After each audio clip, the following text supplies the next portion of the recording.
brand new banger.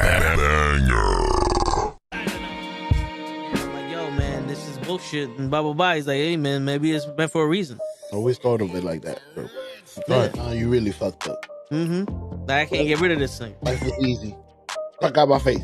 Yeah, what it was. I expect you to do the bare minimum, because then what's the point? True. To do that, I went and got one from the aisle, you dumb fuck.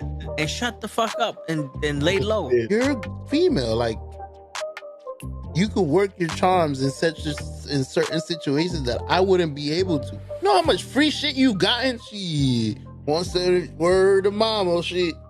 Oh, got him.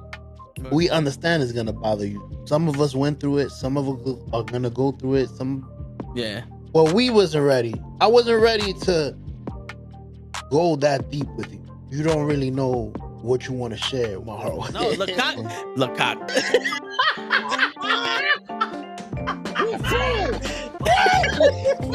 Send hook, send cock. I do not agree with these guys. Word. Get the fuck out of here. They do it Sunday morning. Get the fuck out of here. Yeah. Get the fuck out of here. Get the fuck out of here. We don't want you here, asshole. Get the fuck out of here. Don't you come back.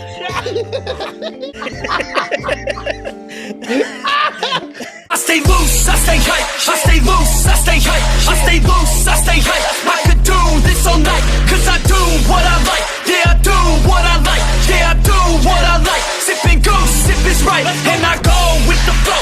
Yeah, I go with the flow. Yeah, I go with the flow. Cause I know I'm the show. In the zone, here I go.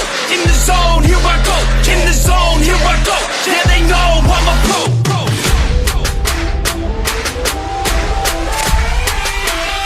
Let's go, let's go!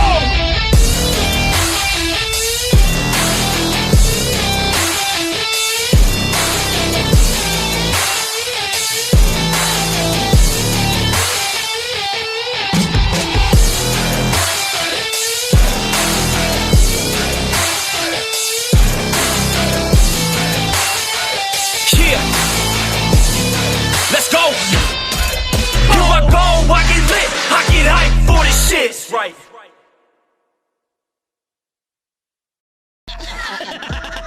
Word. He be like, I got a left elbow and a right elbow. I can break your face with an any elbow. Make sure that you get elbowed in your elbow with an elbow. Got the arm ball, get the phone ball, get around with the bomb with the bomb ball.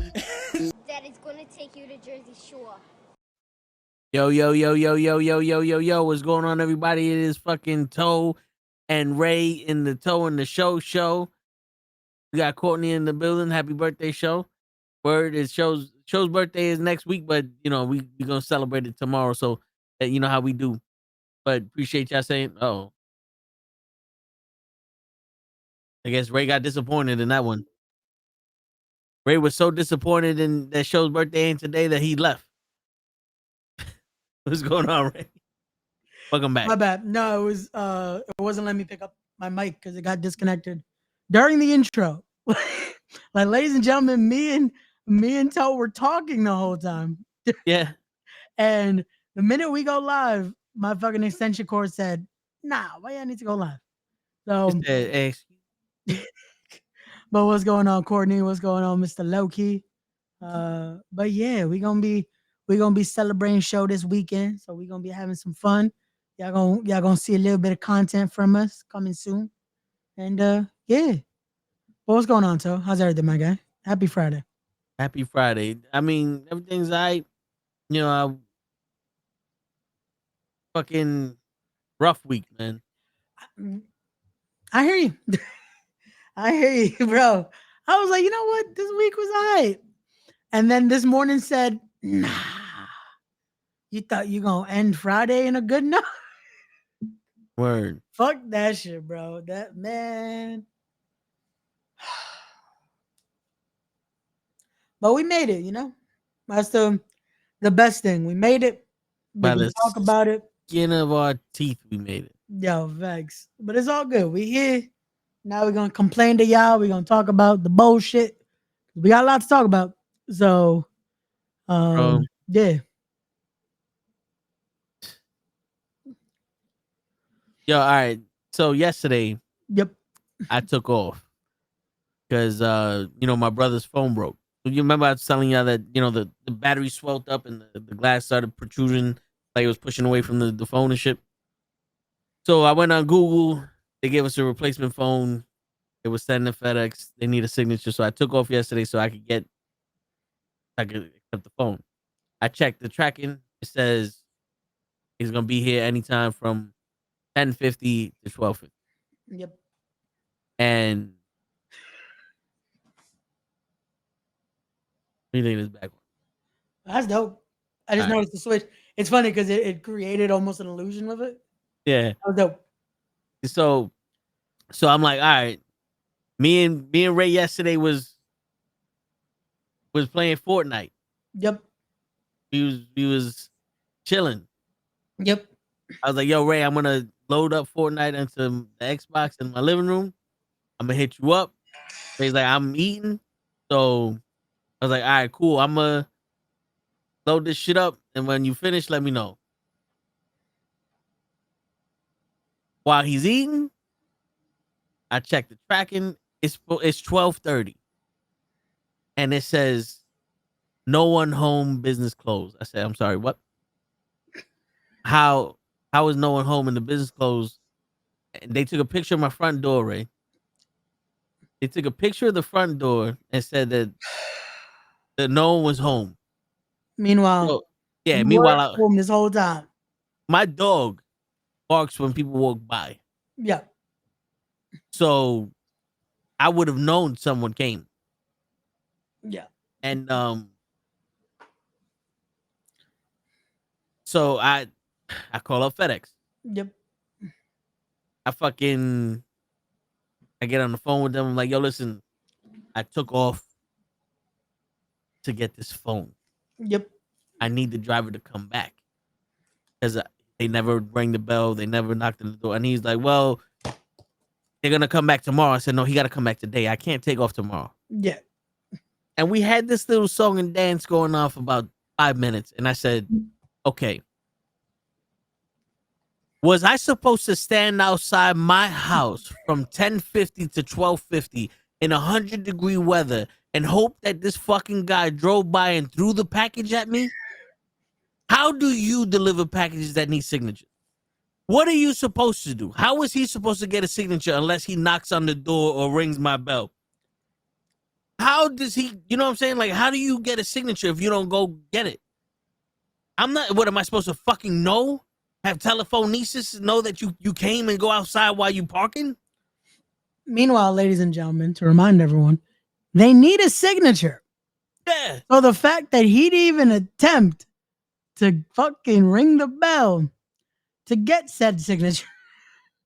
And then he's telling me, well, the sender should have did this. I said, yo, stop with the shoulda, coulda, shoulda, woulda, should have nothing. There should be no comments on ring the bell. Yeah. Because you should know that.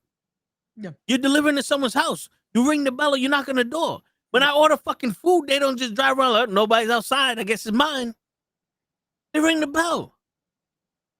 The postman at least put some mail in the mailbox. The fuck? So then I said, you know what? Let me speak to your manager.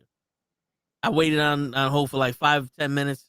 Manager comes on and he knows what the issue is. Yep. He's like, I contacted the warehouse and they said they're gonna send the driver back, and I'm gonna send you an email and blah blah blah blah blah. I said, all right. I get on Fortnite with Ray. Yep. Like, they're gonna send the driver back. So we're still in the living room with playing Fortnite. Then it starts pouring. Yeah, it starts pouring around 2:30. I check my phone and it says expected delivery tomorrow by 8 p.m. And at this point, me and Ray got disconnected on Fortnite. Yeah, because the rain said, nah, you don't get to play no more. Yeah. Also, we were winning, so that's what it was. They were like, word. nah, y'all think y'all could get some wins? Word, which I'm about to go back in that room and get them points, Ray. I need No, the we gotta 100. do it today, because Tomorrow it ends, right? bro, Wait, is today the last day? Today's the last day. So shit, how do I get in there? Yeah, get in there now, because No, I got tomorrow's the last day. something already, but might as well. So anyway, it's 250. I get this update. So I'm like, yo, Ray, Yep. Ray. I guess you don't want to talk to me. I guess Ray's pissed that Fortnite that FedEx doesn't want to deliver to me. So I said, fuck it. While Ray's gone, I'm gonna go and Attempt to call again. yeah. So I call, and the lady's like, we need to close the app. The save data change. You know, all right, well. So the lady's like, oh, don't worry about what it says on the website. They're gonna send somebody by 8:00 today. Yeah. I said, all right. I get a call at 6:50. Yo, we're not gonna make it until tomorrow. I said, bullshit, you're not gonna make it till tomorrow. I need the phone. He's like, yo, but we can't. I was like, yo, bro, what's the issue? Like, when are you gonna drop the phone off at the warehouse so I could come pick it up? He's like, it's at the warehouse now. Like, why the fuck didn't you say this shit in the beginning? I could have went to the warehouse earlier in the fucking day and picked the shit up. But no, you wanna fucking play games. So now I'm like, all right, it takes 15 minutes to get there. They close at 8. It's 6:50. I'm waiting for my brother to get home. He has the car. And which is another story. But so I'm like, yo, he should be home by now. 7:05 comes, Ray. I see a white car right by the window. I go out the house and run down the block. It wasn't him. Go back in the house. 7:15. Like, fuck. 7:27. I'm like, yo, fuck this shit, man. I go outside.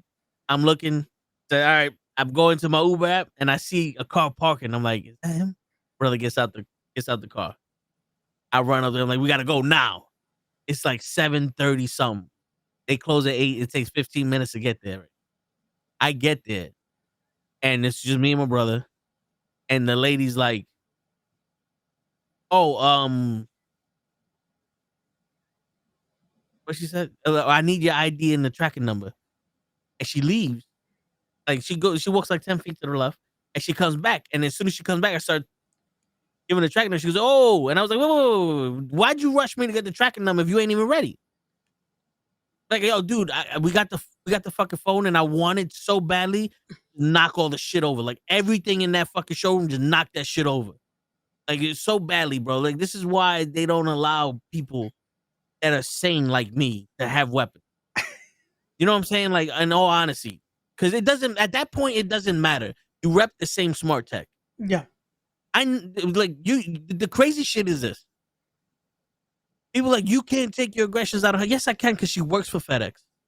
And she did nothing to help me out. You know what I'm saying? I call FedEx for help. She works for FedEx, and she did nothing to help me. So I can take my anger out on everyone that works for FedEx.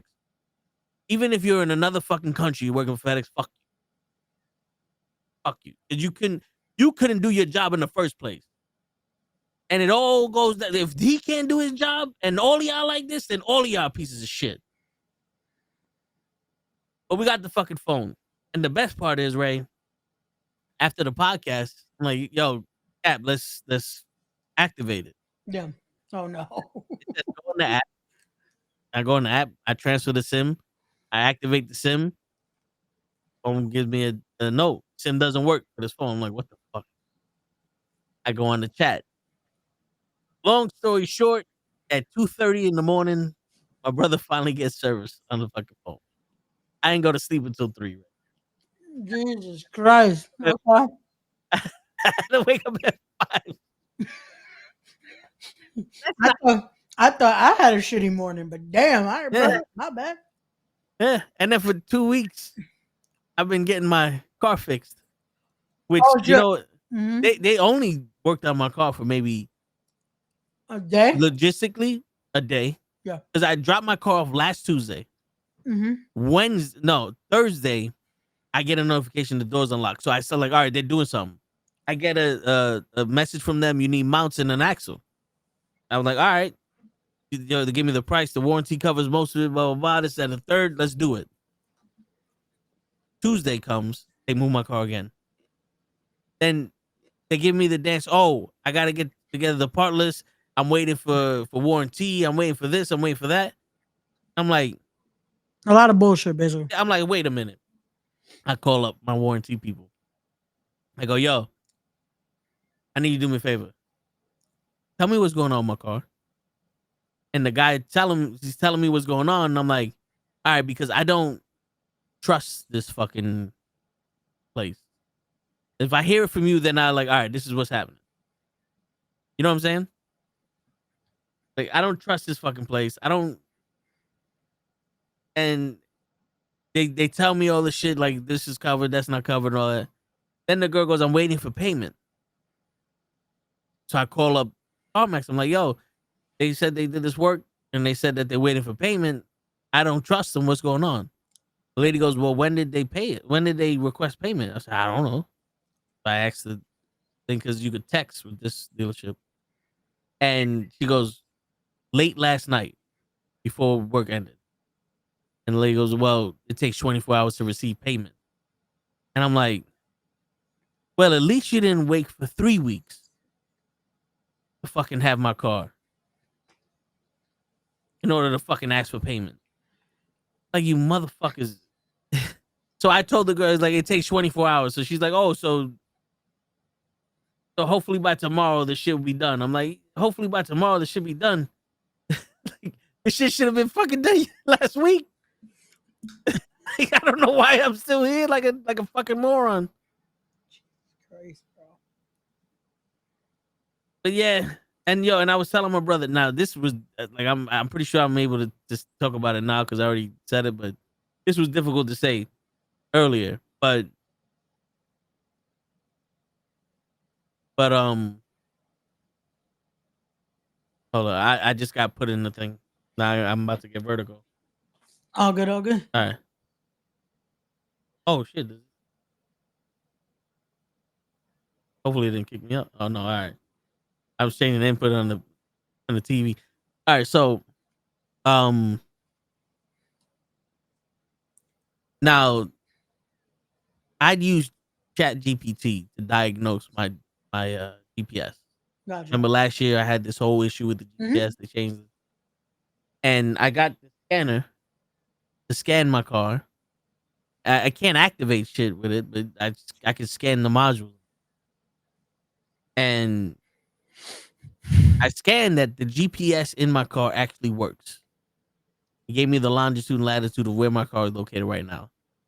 And Chat GPT is like, well, since you changed the Hermes module, you did this and GPS actually works, then the only thing is that they didn't activate your VIN to the Hermes module. And I'm like, I told them to do that because when you go into dealer mode in my car, it says GPS deactivated last year. But last year, the service writer quit halfway through the job, and the other guy who took it over just was like, "Yo, there is no such thing as GPS. Like they don't have anything built in the car. They discontinued it. Like you can never get it on your shit. It's not made for your car. All that other shit. They stopped selling it, and blah blah blah blah, blah and all that other stuff. And then I was like, all right, whatever. And that was it. So when I went for my axle being fucked up, I told the woman, I said, listen, all I need you to do is activate my GPS. And she goes, well, what if there's an update? I said, if it's one of those updates that you got to do and it's 8 hours long and all that other shit, you did that 4 times. You don't need to do it again. I told the sheriff, I was like, you don't need to do it again. You're just going to be wasting your time. I just need you to activate it. The 2 weeks I had the car, I kept asking about navigation. She hasn't really given me much. Then she tells me, oh, the mechanic said there's nothing wrong with the navigation. I'm like, so there's an actual map on my screen. And she goes, yes. I was like, I still don't fucking trust you. You know, like when I go to if I ever get to pick up this car again, and I see a map on that, then I'll be like, okay, it worked. Until then, you fucks don't know nothing. So the reason what made it so hard, Ray, was that my pops only drove in my car 3 times. Once was to the emergency room. Another time was to see the dog. And then when we took him home from the rehab center. Yeah. There was only one time he actually saw the car. And that was when we came home from the rehab center. He tells me, he's like, yo, dude, you outdid yourself. I'm proud of you. So it going through all that shit with the car in the beginning, and then him saying that shit to me, and I was saying to myself, this is a present to myself because I bought this for my birthday last year. I was like, if I get this fucking GPS to work, then that's it. That's all. That's everything I needed for this car. Yeah. That when I first got that was the mission that I had in the beginning that took forever, and it's like that. All right, this car I can keep it now. Not that I wanted to get rid of it. It's like now it's like, all right, I can keep this motherfucker, and I ain't got to worry about shit. I ain't gonna have that linger in the back of my head that if only I could get this fucking GPS to work. You know what I'm saying? So the cars became a connection to my pops. And it's been all week, bro. I've been on edge because of this stupid shit. We had mosquitoes in the office today, and I killed one, and my coworker was like, "Holy shit, bro, you alright?" I was like, "Yeah, I just killed a mosquito." I was like, "Nah, man, you broke something in there," because I smacked the desk so hard he thought I broke the desk. I'm like, "Yo, bro, I send them motherfuckers to another realm, bro."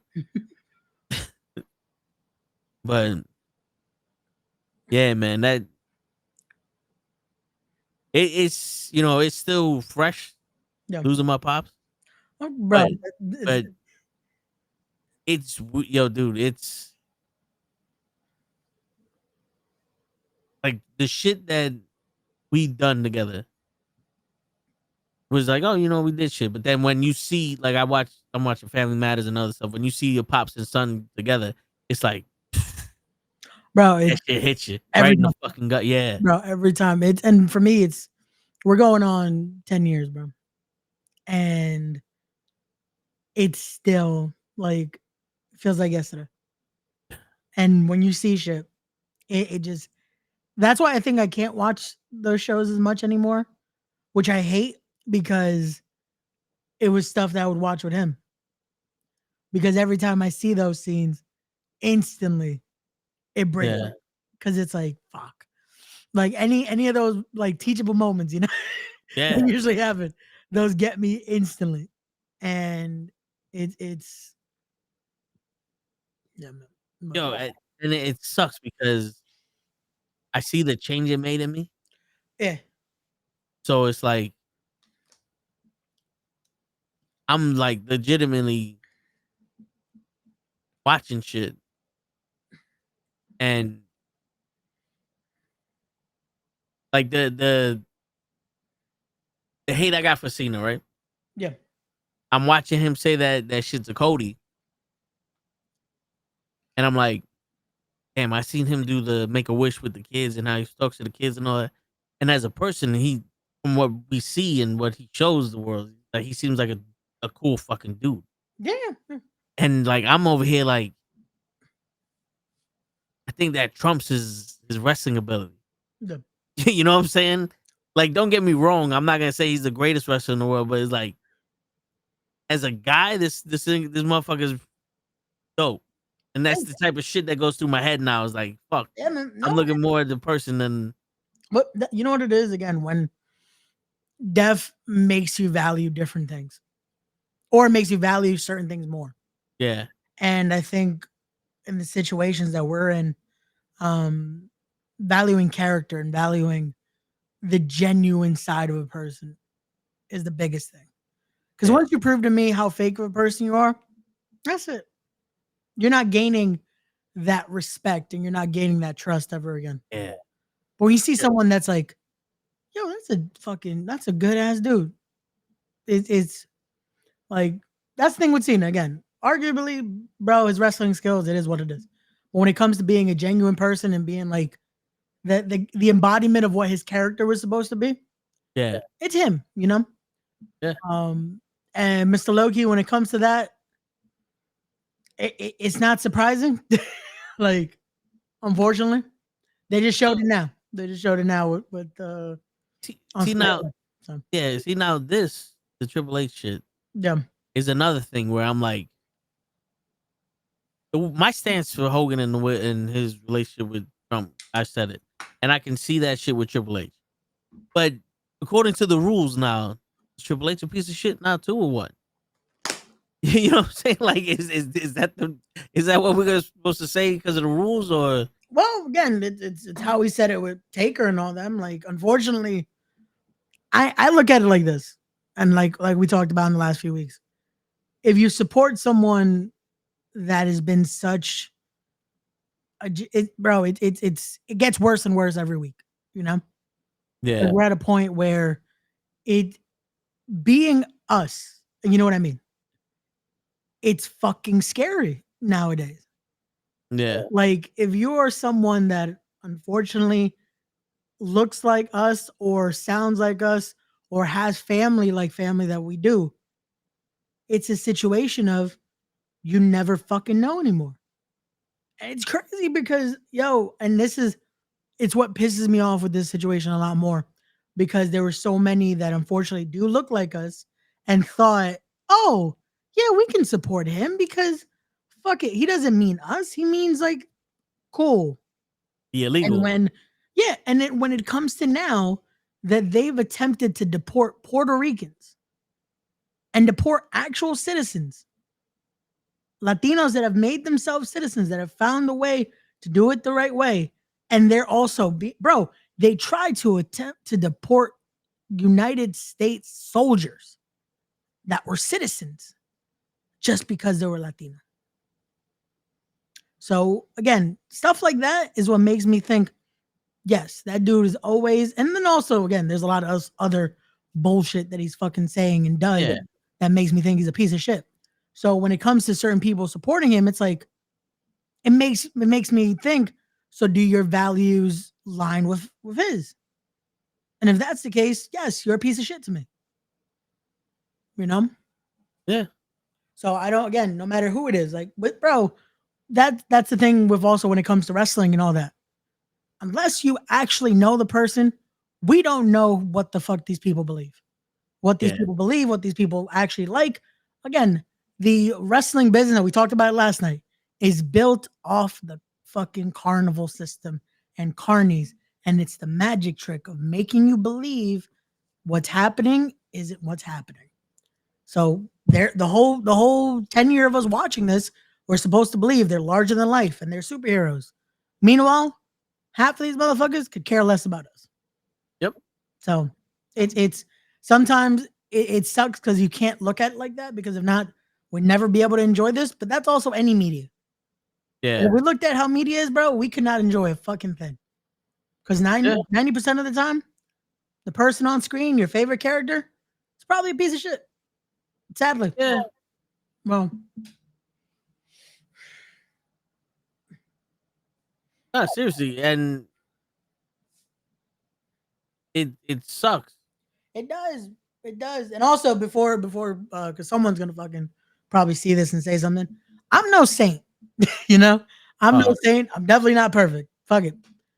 And I'm probably the villain in someone's story. However, to get to that degree of shit like this and the opinions and thoughts like that, nah, I'm not there, you know? yeah. I So, mean, bro, I was on the train and I told my brother, I said, back in the day, I'm watching Family Matters, and Carl had to go undercover because there was a train of robberies at convenience stores. And mhm. Urkel just made Urkelbot, and he wanted to be a police officer. So Urkelbot and Carl went undercover for the thing, and Carl's at the front desk, and this lady comes in to get. He's like, "Oh, thank you very much. Thank you for shopping at my store. Thank you very much. Come back very much." And he started saying this shit. So I called Lay and I called my coworker. I'm like, "Yo, look, this is back in the day when racism was funny because it wasn't targeted towards people. It was like, yo, what do you see in convenience stores? This." So Carl is undercover playing the stereotype of a fucking convenience store owner. You know what I'm saying? Like if he went into a pizza restaurant, he'd be like, "Oh, I'm out here making the pizza, fucking son of my beach." Like you know what I'm saying? He would have an Italian accent. Yeah. When Urkel infiltrated the gang, he went in there with a leather jacket and the bandana and the glasses and all his other shit. It's like, yo, you look like a gang member to be a gang member. He fit the part of a Bro, fucking, you know what I'm saying? And it was like, and no one had an issue with this.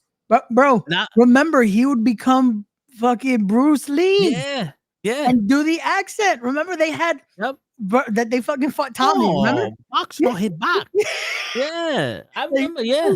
and it's like, bro, and you know what the thing is, and that's the fucked up part is, it was done such innocently too, that Yeah. it was fucking just genuine laughter, bro. Yeah.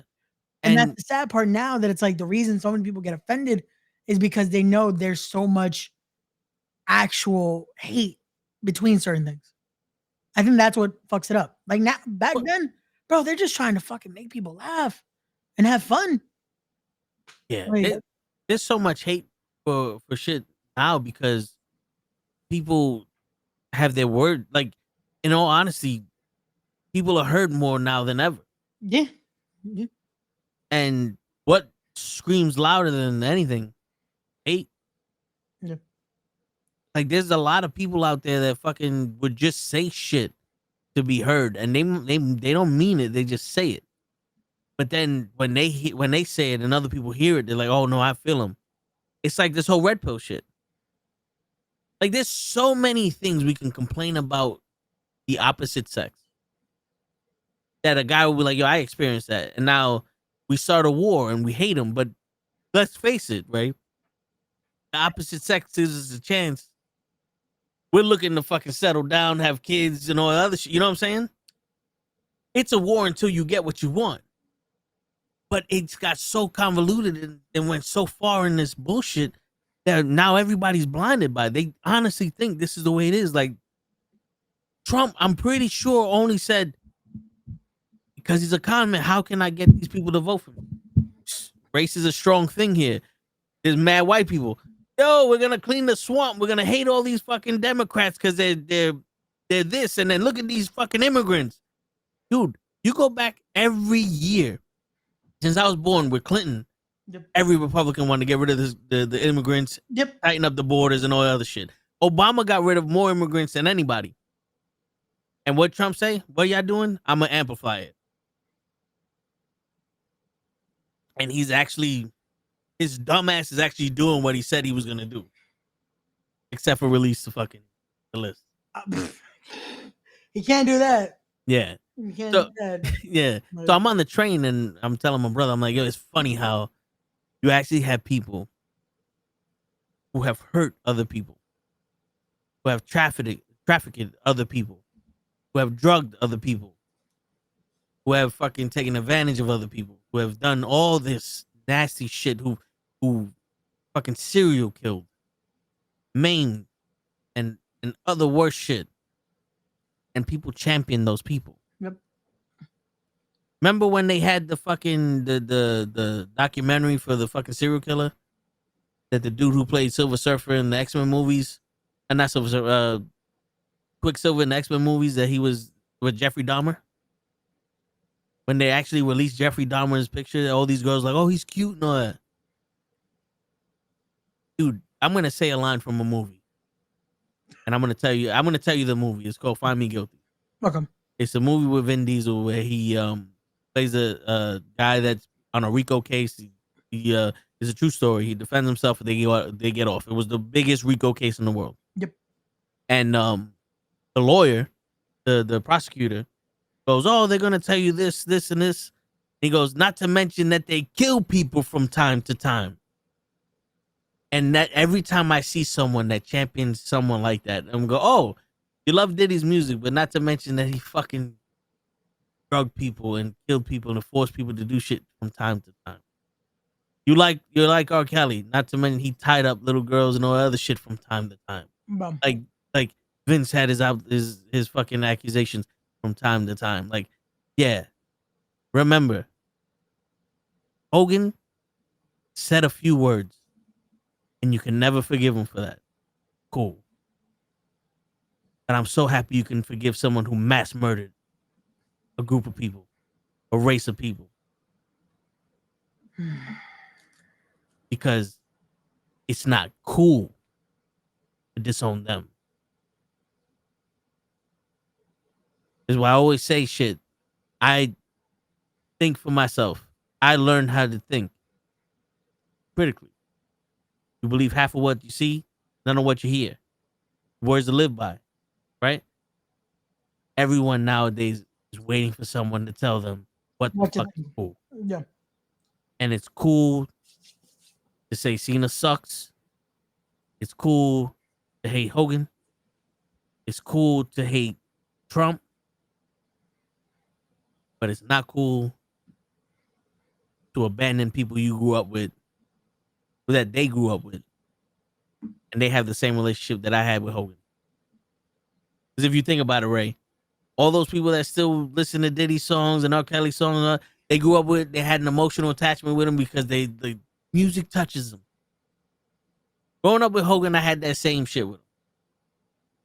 But they're gonna say fuck Hogan, but not fuck their own heroes. You're full of shit, bro. That's what it boils down to. And we're living in a world where a bunch of words hurt people. And I'm bulletproof. You know what I'm saying? No, okay. It's like how many people want to cancel somebody because they said a word. Okay, cool. And you see that video where the dude from Romeo Must Die, the father. Mhm. He's also in Gone in 60 Seconds. I forgot his name. Yeah. Where the guy goes, "How come you could say it and we can't?" And he goes, "Then go ahead, say it. Say it." The only reason why that dude didn't say it because he's afraid of him. What do you think would have happened if he would have said it? I don't think anything would have happened. Because if it would have happened, he would have got his fucking career over. Not the reporter. Nobody, because the reporter would have been a victim if he beat the shit out of him. Yeah, exactly. And then he would have been a martyr. He just did that because he knew he was afraid. I'm not saying it's not badass that you did that shit on national TV, but it's still also, you know where you at? You know what I'm saying? You know where the fuck you at? Because in real life, yeah, say it. Motherfucker, say it. You got to be prepared to back up your fucking threat. That part.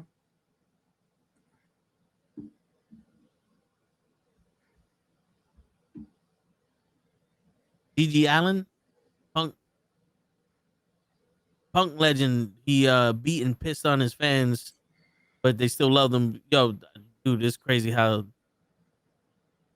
that fucking how that is. Yeah. But it nigga Jacob got a mask on and shit.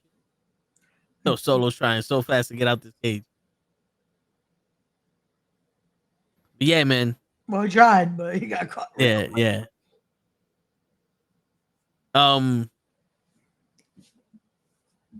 What was I gonna say? Yeah, it's just like I said, I'm on edge. I was on the train saying this shit, and I'm like, yo, white people do whatever the fuck they want. There was a couple of white guys looking at me, and they wasn't saying nothing. I was like, because it's true. I'm saying this shit in a sarcastic tone and a fucked up tone because that's how I talk. But you know what the fuck I'm saying is true. You know that if you fucking came and said some shit to me, it'd be over. You know what I'm saying? Like, there ain't no argument here. But that's the world we're living in, and it's fucked up because there are beautiful people in this world. But because they have to follow, because it's cool to follow now, you can't like nobody. You know? Well, that's the issue that we're in, that so many people are quick to follow, oh, this is the mentality and this is what the status quo is. And we've talked about this on countless bases. The problem is that there's also so many people that follow suit when it comes to having horrible mentalities, that it's easier to be like, well, if the majority thinks this way, I got to think this way. And it's like, this is why some of our favorites and some of this, they fall into that category because it's popular to think that way, or it's the, how do I put it? It's the rich way to think. Yeah. They get labeled that way. And it's crazy because it's like, it's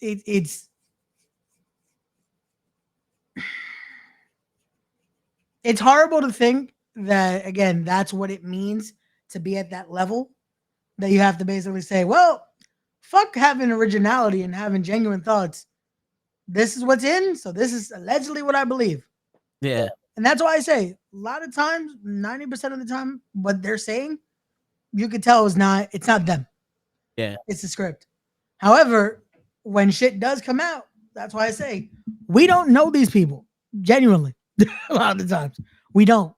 So when shit like that comes out, that it's like, oh damn, but they caught him like this. It's like, yeah, but that's a sad situation. They caught him like that.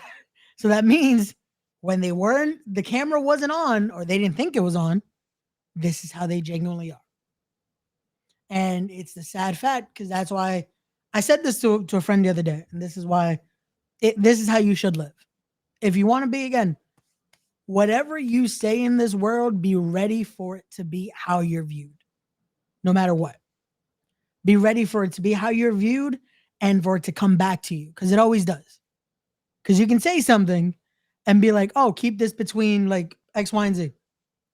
Be ready to hear it somewhere else. Yeah. Because it always does. It always does.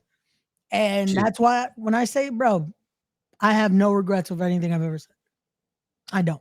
Me neither. I mean, shit. If anybody know me, I'd be saying wild shit just for the fuck of it.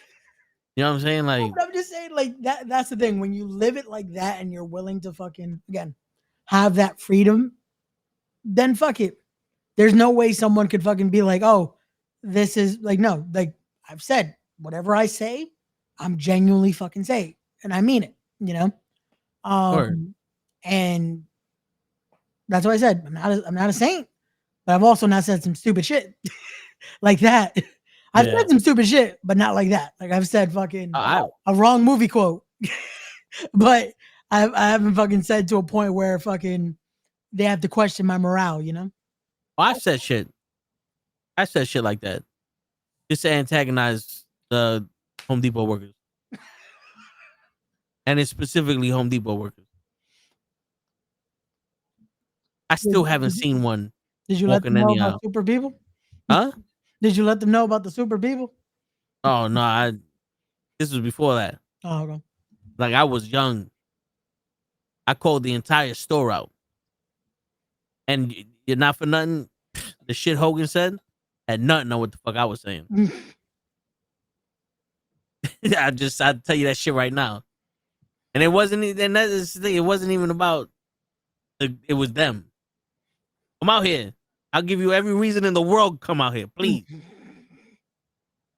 What do I gotta do to get your ass out here so I can fuck you up? You know what I'm saying? But yeah, man.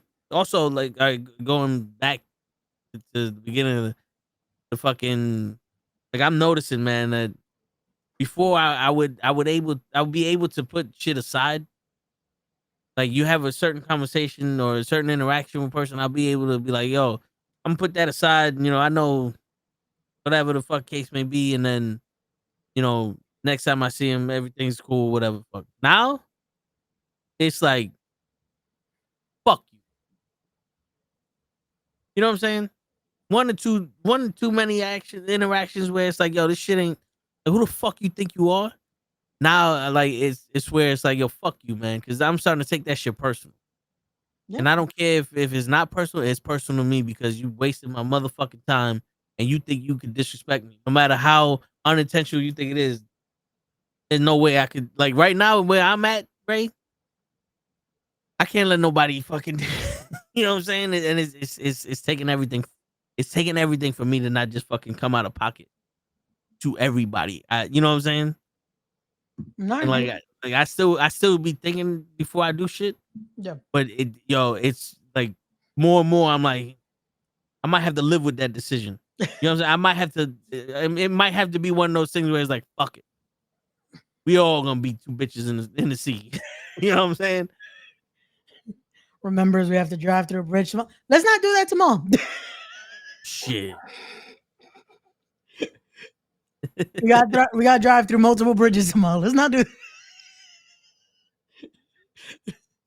So gonna give me the sign. Yo, Ray, it's that time. Ah, fuck. All I'm gonna hear is Whitney Houston in the background. And Their seat can be used as a flotation device. oh shit. Oh my god. Yeah.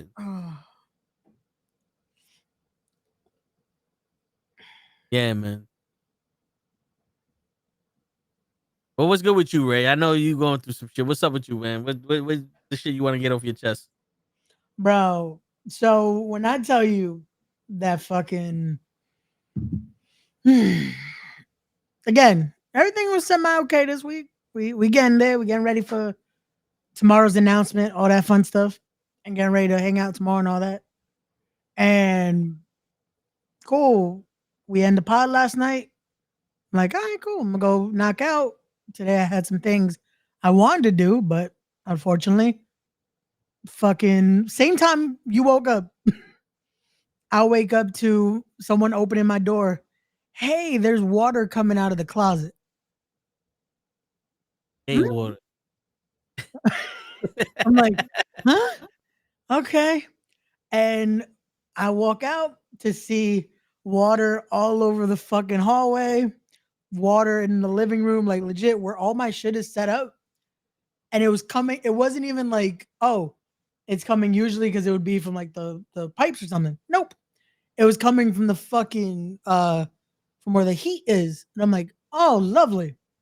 So we put two and two together because then we start hearing them move upstairs. So they had a fucking like something happened on the 6th floor because we're on the 5th. Yeah. And it's like, motherfucker, okay. The problem is that it looks like they didn't notice for a long time. So all that water started to fucking find a way out in a sense or down. So it was coming through our fucking pipes. So living room water was coming down. My room at one point, I fucking go check on Luna because I left her in my room, and I start hearing. Psh, psh, psh. I'm like, where the fuck? I look, same shit like in the living room, from the fucking pipe right by my bed. It's fucking dripping, and then it started fucking just water. I'm like, fuck. Okay. Fucking try to stop that. Make sure the fucking room doesn't get fucking flooded. Then it's like, okay, cool. Bro, we didn't fucking stop fixing everything till like 8 a.m. That finally it was good. And by then I'm just like, you know what? I ain't going out today. Cause God fucking forbid this shit starts up again. Nah. Me and Mama Dukes were just like, you know what? We gonna stay home and just fucking make sure. Cause Jesus fucking Christ, man. I was like, if it's not one thing, it's the next in this fucking apartment. And that's the crazy thing. It's a fucking apartment building. And I'm thinking, I'm like, it had it, and that's luckily when we figured out it was upstairs. Because I'm like, it couldn't be the fucking rain because it happened this many hours later. Yeah. Like, I would give last night, let's say by the time we're fucking ending the podcast, because it was raining hard. Oh, then it starts. I'm like, okay, it's because of the fucking rain. Because this fucking building is fucked up as is. I would have believed it last night. But this fucking early in the morning, I'm like, get the fuck out of here, bro.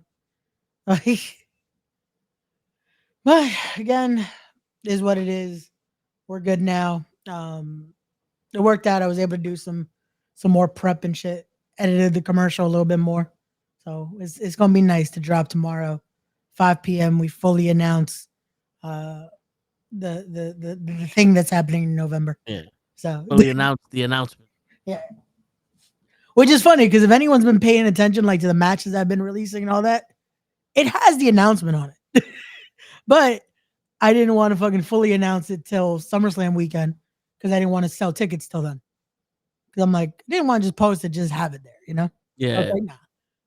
Tomorrow, tickets go on sale, all that fun stuff. So November 14th, we're back. Respect Wrestling presents No Escape. The commercial looks fucking dope. So yeah, it's gonna be good, man. We doing something. We doing something. So Hey man, that's all we can do is do what we do. Hey. facts. Gotta make it do what it do, baby. Facts. Shit. That's the thing about life. Those are some bullshit that you got to deal with. That part. Yeah, and then people want to tell you, you just gotta keep moving forward, right? And it's like, yo, it's true. You gotta keep moving forward. And it gets to the point where it's like you do shit, and that's why I was telling you, you gotta take those victories because you start doing shit, and then you're like, all right, and you get cold to it. You accomplish something, you get cold to it. It's like, all right, whatever. Then you realize, like, damn, I did all this shit and I didn't really do nothing. Yeah. Like, You know what it is? Because it's like you don't, when you're just living at times, you don't really enjoy those small moments. yeah, And that's why I said, like, in that post I did the other day, Saturday, that was like, it's 7 days later, and I still was trying to enjoy the moment, Because it was like, it's like now I'm finally like, yo, we really did that shit though. I'm like, yo, that was dope. And it's like I keep rewatching the show at times, and I'm like, I'm noticing new shit now. And I'm like, damn, I was so like hyper focused on, is this going right? Is this going right? Is this good? Is this cool? yeah. And just like not really getting to encompass the moment, I And hear you. it's we gotta try to, when you can, just enjoy the good moments, because the bad ones will always come, unfortunately. But when those good ones finally do happen, you just gotta enjoy it and live a little, Yeah, yeah. I mean, you gotta. They say take the good with the bad, but you shit. It sucks that there's more. Bad has a bigger impact, and I'm realizing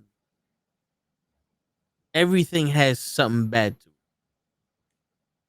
Now you gotta realize, is the is the good that's in it worth it to go with the bad, or is there so much bad that you're wanting it to be good, like a person, right? Yeah. Like in retrospect, you like, damn, I really like this person. I really like this person. I'll do anything for this. And then you really like think about it, and that person is so wrong for you. Hmm.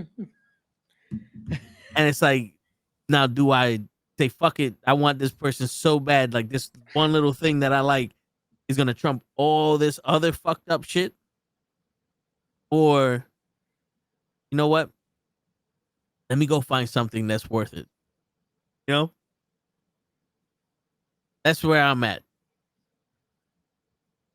Because like I said, I could be fucking jaded to people and be like, I know what you did, and blah blah blah blah. Blah.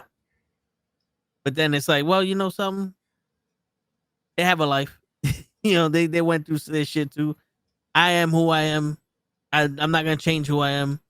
And people come in for a season or a fucking lifetime and shit like that. And sometimes they come for a season, they come back for a lifetime. It's like their vacation was so good they want to they want to permanently move there. Yeah.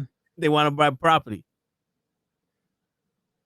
Uh, Mr. Loki, one of the things I hate, if I wear a bunch of jewelry and I'm walking around, people treat me like I'm a thug. You know something, Mr. Loki? What nationality are you? Because depending on where you go, I get treated like one also. I shit you not, Ray. I'm at work. Yeah. I'm wearing this shirt. I have my chain on. And that's I it. open up a door coming from the stairs, and this woman got scared, and I said, "Oh, I'm sorry," because I thought, like I opened up the door so fast, something, and she like looked away from me and like ran up the stairs. And I'm like, "Oh, I can't apologize for being Spanish."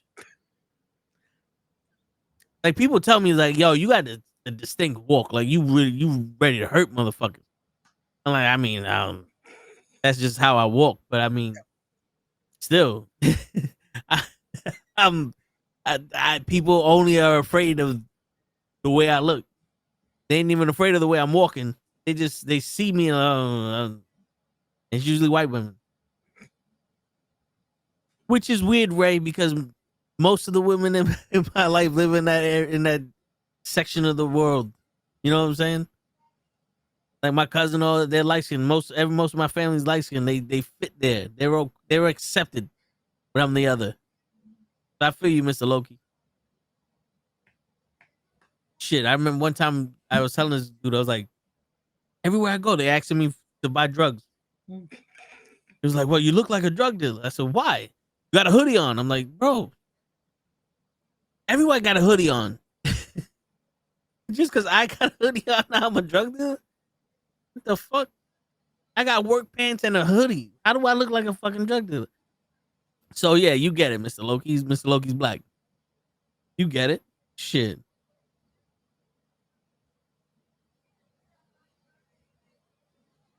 And it's all based off ignorance because the crazy shit is like I get uncomfortable being around people in suits. Not because I'm thinking that they're, oh, these guys own the building or some shit. I get uncomfortable because I'm like, yo, I don't want these niggas looking at me like I'm some kind of like I get to the point where I'm like, yo, don't think that you better than me because you're wearing a suit, nigga.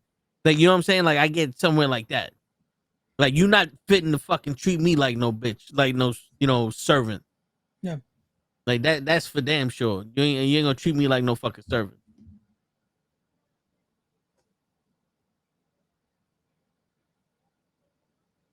But yeah, I learned from my pops and my uncle and my family is like, wherever you at, you don't never act like you less than somebody. Yeah. So I'll be in the elevator while these motherfuckers standing there like, this is my elevator. Welcome. Welcome to my elevator, motherfucker. You know what I'm saying? That's why I'll be in there with the baddest bitch. I could be in a spot. It'd be me, the baddest bitch in the world, and Michael B. Jordan. And I'll still be standing there like, what up, girl? How you doing? I ain't intimidated by this nigga. I ain't intimidated by you. What's up? Welcome to my spot. This mine now. Shit. You been watching SmackDown? Yeah, I got it on the background now. They got Randy and Jelly Roll out here trying to confront the Miz and McIntyre. What you think about this Jelly Roll shit? Bro, I like this is the thing. I like Jelly Roll. I'm a fan of his music. I still don't know if I like him being in the ring. Also, it's funny because I know the 3 security guards they're about to beat up. Or oh, there goes one. Oh, there goes Giorgio Lawrence. And Brando, get the fuck out of the ring. Get out there, Brando. I'm just getting to the first one. Oh. There you go. The last one already. There goes the first one. Oh no. RKO. The second one, RKO. Brando, no. Ah. Done chokeslam Brando. What up, Janelle? Yeah, what's going on, Janelle? Shit, I just got to the chokeslam. Yeah, but you see, like, I don't know, man. I'm numb to this shit now. Cause yo, dude, it used to be not everybody can do it. Yeah. Now it's like, well, anybody can do it. But then you sit there and go, well, if anybody can do it, then how come ain't nobody giving me no opportunity? Yeah. Like, oh, anybody can do it if they're popular enough because you're using them for their popularity. Yeah. Which would make me think like, yo, if we ever popped off, that's it. We to the point where we were like Sideshow Bob or whatever the fuck his name is, and they wanted to work with us. It'll make me think like, you just want to work with us because we're popular, and you don't care that we're fucking actual fans. Is that what the case may be? Like, you're gonna give me a match because I earned it, because I sat here and got popular. Like, there's so many other people that are working hard that know this shit, that deserve this shit, and they ain't getting nothing. This guy writes a song and tells one of his fans, I've been watching wrestling since I was 12. You want to come do it? Yeah. All right, cool. Send your 50 million fans over here. We'll put you in the ring. And it's what sucks because it's like, damn, I really do like Jelly Roll though. No, I get you, man, but it just felt it felt like when a celebrity was involved back in the day, Yeah. it was for 1 or 2 segments. The wrestler did everything, but it was like the celebrity had to stand up for himself. Mm-hmm. Like LT and Bam Bam. LT was just at I think the body slam contest or some shit. LT was just he was somewhere and Bam Bam fucked with him. And he stood with him, like he stood up to him, and then Bam Bam started talking shit about LT, started talking shit, and LT responded. It's like, okay, that's how you do it. The celebrity's not really here. He just mentioned them, and then the celebrity goes outside the realm of wrestling and mentions Bam Bam, and they get the attention. It's a fight between Bam Bam and LT. Now we're watching these celebrities actually doing wrestling moves like they've been training for 7 years and they're actual professional wrestlers. Like, wait a minute. That's not how I pictured Bad Bunny walking into a wrestling ring doing a fucking Canadian destroyer and a shooting star press and this, that, and the third. You're supposed to be fighting this dude. You're a rapper, bro. You're a reggaeton artist. Never in the streets have I ever seen someone do a fucking Hurricane Rana to somebody. This is wrestling. Like, I guarantee you go into a boxing arena, you're not gonna be doing no combinations and other shit. You ain't even gonna have footwork. You go into MMA, you ain't taking nobody down. Like, what the fuck? Like, you know what I'm saying? Like, come on, man. Where's that aspect of the celebrity at? Like, Jay Leno put Hogan in a headlock, and you realize, like, yo, the short amount of time DDP got a chance to train him, this is what he got. He wasn't a full-fledged, I'm gonna body slam you, then I'm gonna fucking suplex you and then throw you over the top rope and then suicide dive over the shit. And a springboard over, you know? I give it to Bad Bunny though. At least he did train though. No, That didn't look. Yeah. It I used them for a reference, but yeah. It didn't look unbelievable. That's the thing. Like, if you're committed to it and it doesn't make an embarrassment of it, then cool. I don't think Jelly Roll is gonna have an issue looking decent because he also has size. That's the one thing. He has size. Yeah. If it's more with Logan, I feel like it'll be fun. If he bumps Drew, he better fucking put his work in. You know what I'm saying? Yeah. Because with Drew, it's like, bro, Drew barely should be bumping for anyone smaller than him. So the bump for Jelly Roll, it's like, let's see what happens. But, yeah, you better make it look like you hit him with everything you got. Legit. But all right, let me get something to drink. I'll be right back. Shit, you beat me to it. I was gonna get something to drink too, but they said, fuck it. We out here, we live Friday night. Feel all right. You gonna get something to drink. You wanna be Mr. Bombastic.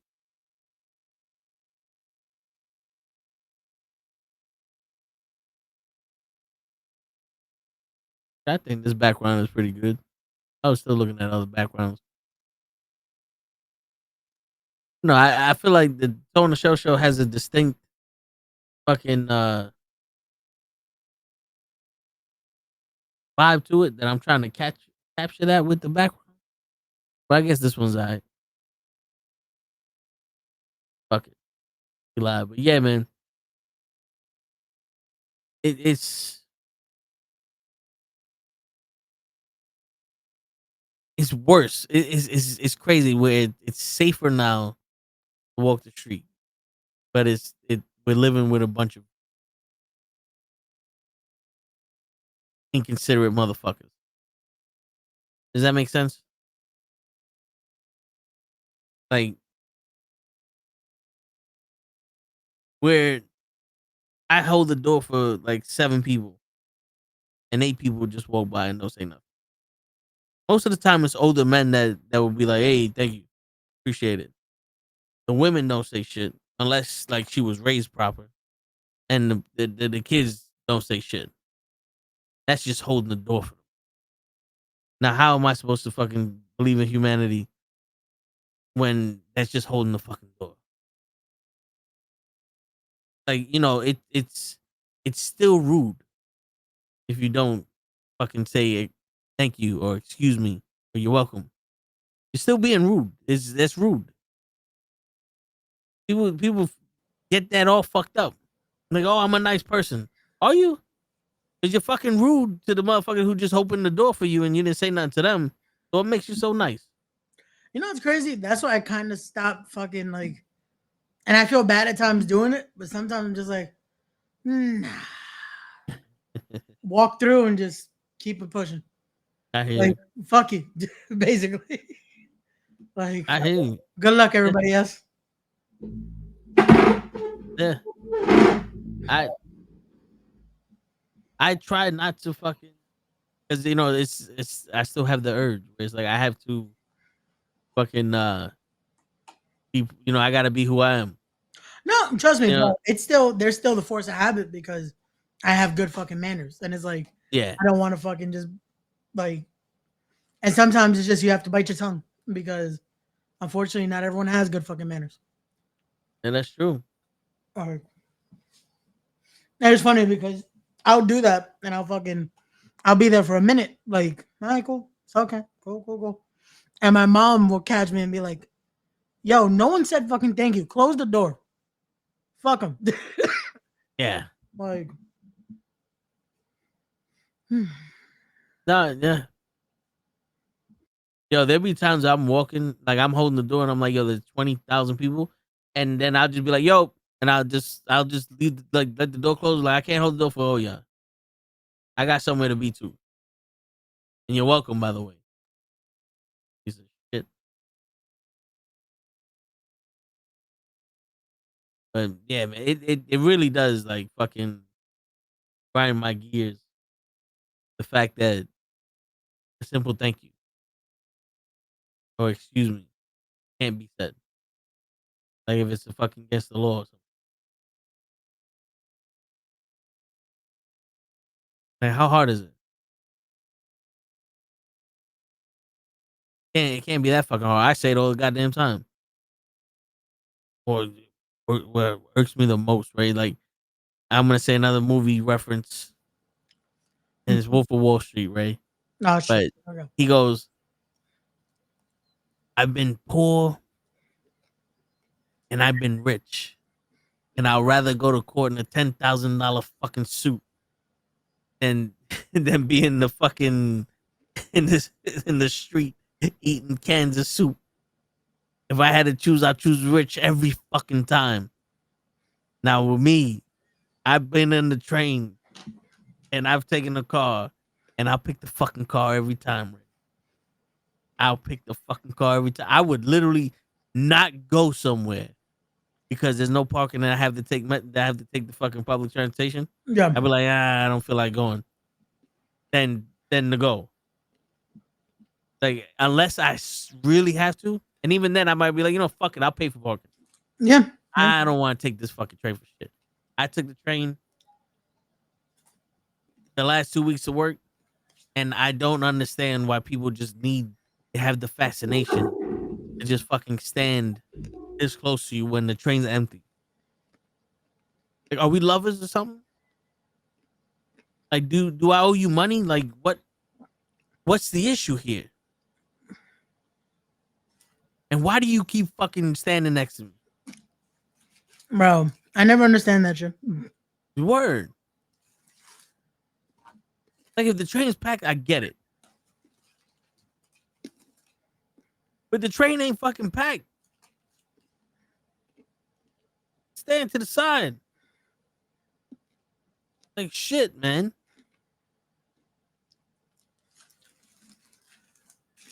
Fucking bitch. It's never that packed that you need to fucking like be like that, you know? Yeah. I hear you. And then, or yo, this one woman is standing, like I'm sitting in the end, and she's standing at the double doors, but she's standing to the pole and not leaning on the doors. I'm like, yo, back the fuck up off. Back up off me. Like, how the fuck am I sitting in this little ass seat and you're standing and you're taking up my space? Yeah. But then if I start wailing on motherfuckers and I just start hitting them, I'm the asshole. You know, there's no excuse. No, there is an excuse. There is a reason. And I came up with a few of them, and they sound pretty fucking good to me. You know what I'm saying? Like, these are the reasons I'll be giving the cops. Yeah. And they're like, yo, why'd you do it? Yeah. Let's start talking about why she got hit or why he got hit instead of why I hit him. Shit. You're in trouble. No, they're in trouble. They got hit. They shouldn't have been there. Shit. I don't see nobody yelling at my mama when she smacked me. It was always, what'd you do? Well, I asked them what they did. Motherfuckers. Shit. That's what the fuck happened. Bitch. The fact, you'll never get questioned like, oh, damn, why'd you hit him? It's like, no, what'd you do to get hit? What? I didn't do anything. The hell? Don't lie to me. Which is funny. Your mother wouldn't just hit you for no reason. Well, I wouldn't hit this motherfucker for no reason. But then I'm in trouble. When people hit me, it's okay. But when I hit people, it's a problem.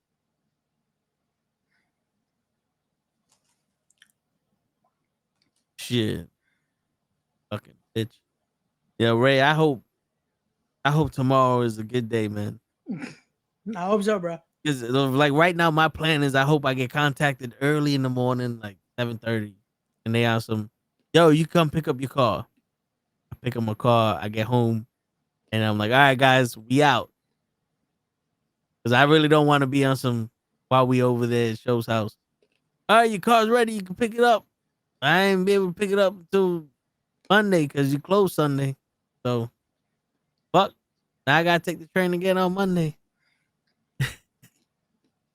And pay a Uber to fucking get to you. Yeah, let's hope it's an early morning call. Yeah, but knowing these fucking people, I can't believe you still haven't gotten the fucking car, bro. It's insane. so I can't believe people can do that. Like for 3 days, I was getting the fucking excuse. Oh, I still got to get everything together. The part numbers, the this, the that, and this. I'm like, cool. Y'all not that busy that you can't have the parts department give you the part numbers Yeah. and how much they cost, and then send it to the fucking warranty. Like, I don't understand how the first time I was doing this shit, this motherfucker did that shit in 2 days. He got approved and paid for in a day.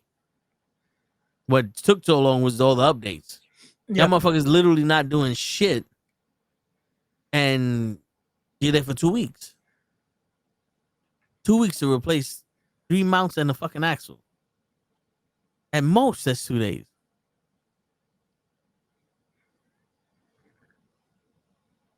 Telling you, that's why I'm hoping tomorrow's a good day, Ray.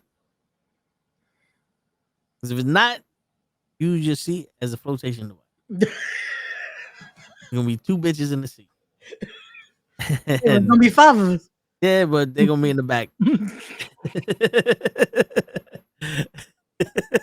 Oh, shit. They're gonna have That's the even worse. photo. I'm gonna be a co-pilot, be like, fuck. So, You're gonna have your own flotation device. They're gonna have to share one. I'm gonna be like, Ray, just for you. I made sure they had this. Ejectocito. Word. Goodbye, Ray. Word. Ain't bring me no pound cake. Yeah, I was telling Show. Yeah. I know y'all motherfuckers ain't gonna want it. But I was telling Show, you go to that store, I'm gonna see if they have the All American beer there, and me and him are gonna taste that shit. In honor of Hogan. The store we usually go to, or Yeah. fuck. I figured if there's any place that has it, Yo, that it'd be store over there. have everything. That store, bro. Word. The fact that I found the fucking that Deadpool vodka and the coolest package I ever seen of a Jack and Coke together. Wait, you didn't even drink the shit. I didn't. I was like, because we were drinking everything else. I'm like, I'm not opening this Jack Daniels. I'm gonna take that shit home. Word. So We'll see, man. Hopefully, Hutch brings some cigars. yeah, that'd be nice. Smoke a cigar. But we get some over there. They had some. Yeah, they had it at the same liquor store. I think they had. Yeah. Yeah. I know Hutch was saying that none of them were good, but I mean, at that point, Bro, we what just do we know? we just trying to have fun. It's gonna be a good day. Word. We're gonna chill with the squad, watch some wrestling. It's gonna be a good time. Yo, we might be a live watch along, Ray. There you go. See what happens. We see what happens. Word. We make it work. I say might be because I can't guarantee any of this shit works in Show's computer.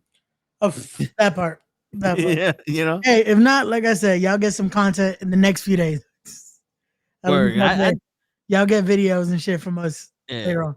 I do want to at least bring this, Yeah. so we could, record in the car and shit. Yeah.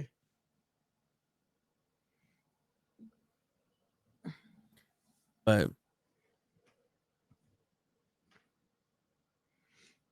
we get ourselves some pina colada, There you go. some colada colada. We have a good time. We enjoy. Word.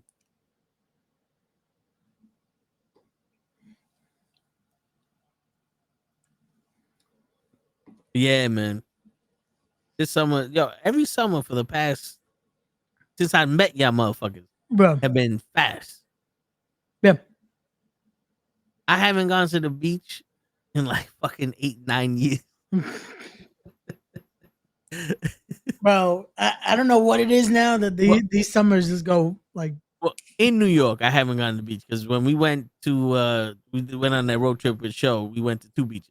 Nice. Daytona Beach and Virginia Beach, I think, or some shit like that. Yeah. But still, it is something going by fucking fast. Yeah. And that's the problem with fucking adulting, man. All you do is work and relax. Like, you're working so much that you want to rest, and then you're like, yo, I want to do something, and then there's so much shit that everybody else is doing. Yeah. And it was like, yo, there was this baptism, that baptism, this birthday, that birthday, this wedding, that wedding, this baby shower, that baby shower. And I was like, all right, cool. So the weekend that I wanted to chill, I'm gonna rest now. Basically. And I can't even go to the beach or do a barbecue or none of that shit. It's like, damn. Yeah, man. Summer's gone. Does this mean John Cena is a face? Basically. I'm gonna let you explain that shit, Ray. I'm gonna get something to drink on. Yeah, it looks like they said, nah, we're rushing it. We're going to the point where now John Cena is a babyface going into Sunday. I still fully expect Cody to be a heel at this point. Like, if they did this, like, I was working the whole summer, didn't even realize it's almost, yeah, man. Bro, we're in August. It's August 1st officially. So this summer went by like that. Like, I knew it was going by quick when I celebrated my birthday. Like, the minute July 21st hit, I'm like, God damn, how is it already? It's already here. It's like, once my birthday hits and then my mom's birthday hits, that's it. July's over with because I'm the 21st. She's the 27th. So it's like, once that passes by, damn. All right. So next, what's the rest of the year looking like, And before you know it, we're into that nice fall weather and winter. And with how this heat's been, fall needs to get here ASAP because this heat has been fucking wild. Like, I've never complained about the summer because I usually am a fan of the summer, but this year it's been, I don't want to go out.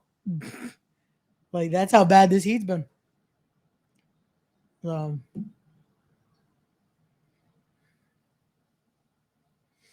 do you think it's the right time to turn Cody heel? I think it is. I think it is just to add something to it at this point. Just to do something different.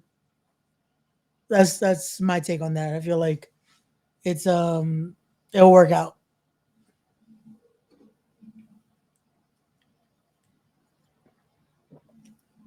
But again, it has to make sense too. So Word. with the Cena babyface turn, I think it might work out best to turn Cody heel here. You know what else? What's up? that I caught. Cena said they left me alone, Yeah. and that was a reference to The Rock. Yep. And then he goes, "The only platinum rapper that you're gonna be worrying about this weekend is me," which basically definitively goes, Travis Scott ain't with us no more. Yeah. He legitimately was like, "Yo, they played me for a fool, and I realized that shit. And thanks for fucking knocking me upside my head. I'm back now because we can't keep this shit up no more. No more. Yeah. It's public knowledge that we ain't fucking with Travis Scott because what he did with his whatever the law shit happened. Yeah. And The Rock done said multiple times, I'm not trying to take the shine away from the motherfucker, so he's on his own. Yeah. Which is funny because it's like that's kind of what added the shine to this situation, but you don't want to take away the shine. Word. Well, happy birthday, Janelle. His birthday is August 20th and his friend is August 21st. Nice. Hey, nice. Y'all get to celebrate it together. There you go. Shit. I know we wanted to talk about some. Yeah, you sent me a few. Now we get to talk about.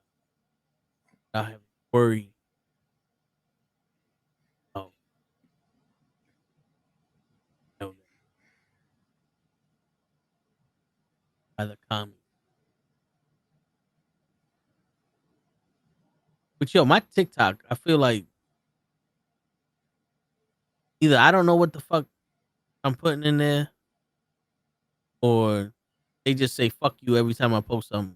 Cause I'm getting less and less fucking views. Bro, that post I did the other day, the one about fake support. Yeah. Bro, why did that do great on TikTok? But the fucking like wrestling content and all that. Nope. Like all the shit I did to promote respect barely broke like any views. That fucking that video, bunch of likes, bunch of views. I was like, you know what? Fuck this shit. Yeah. This algorithm shit don't make no sense. Bro, the fact that we put up so much shit that we're not being like shown anywhere, that we're not getting that fucking love that everybody else is getting. Yeah. It makes me like, yo, I'm about to just do me. Yeah. Like I'm about to just make videos, post up everything. Fuck it. Something got catch. Like the shorts with the movie clips catch, but there's I will make a fucking YouTube page based off of movie clips. Sometimes I do a podcast too. Yo, that's what it feels like now with the fucking show. That it's like, hey, yeah, this page is still a podcast too. Like just because I said it's not just a podcast anymore doesn't mean it's not a podcast at all.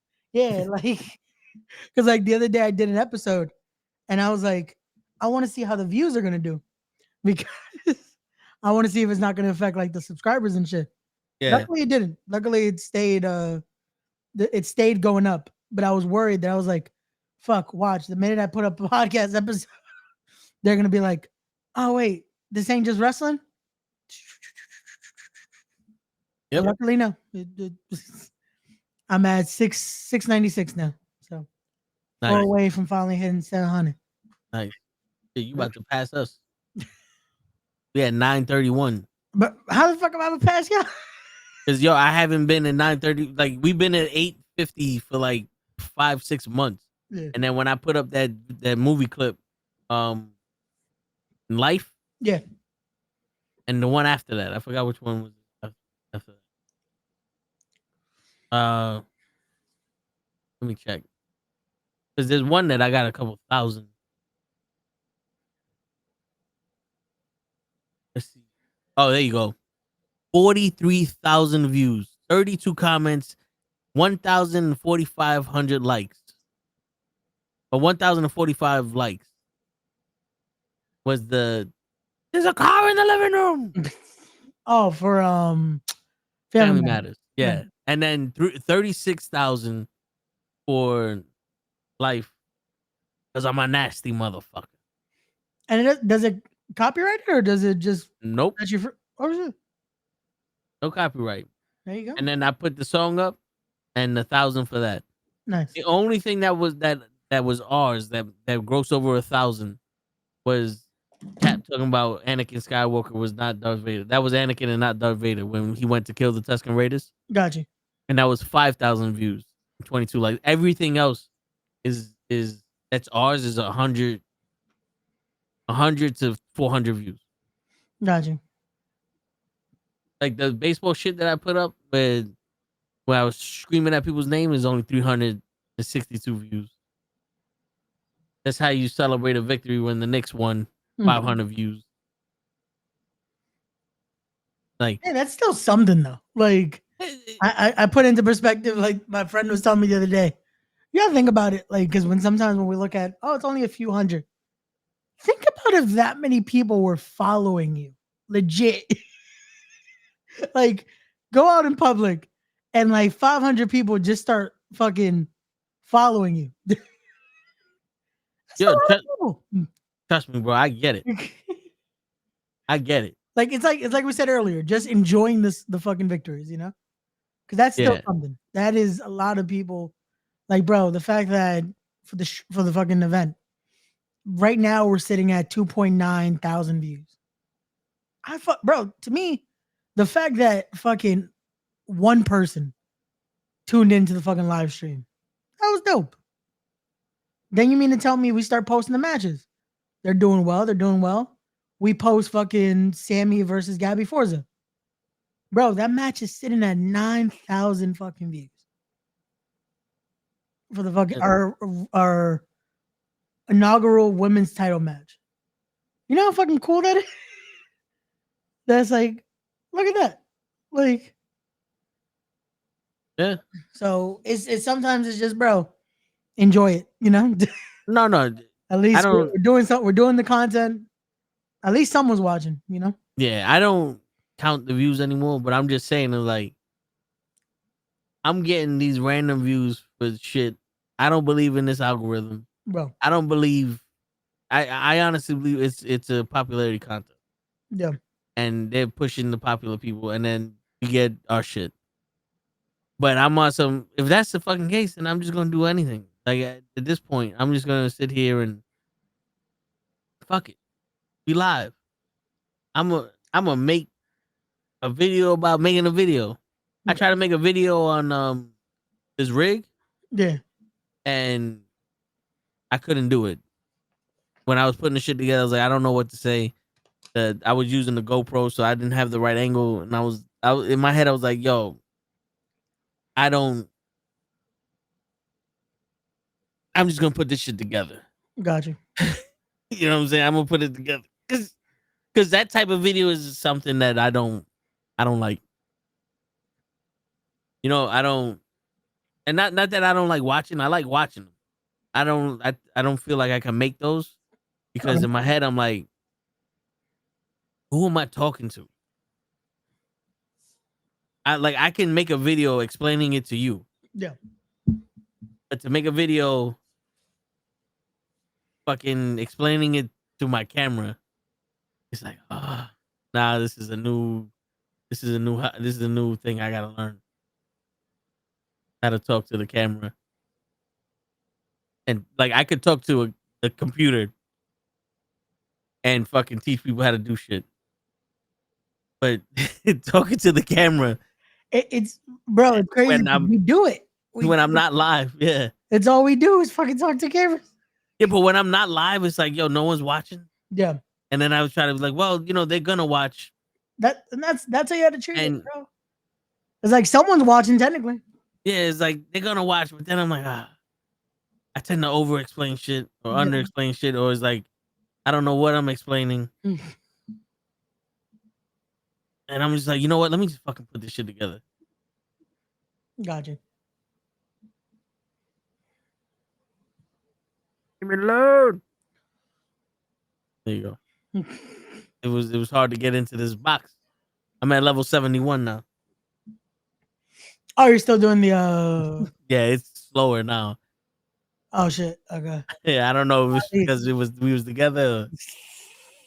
But fuck They're it. they're finally putting two together. Like, God damn, this is a lot of. Why is he leveling up so much? They're like, we gotta slow this down. What the fuck you doing? Word. All right, I got the video we wanted to talk about before. All right. The guy who plays by the rules never win. Cheaters win.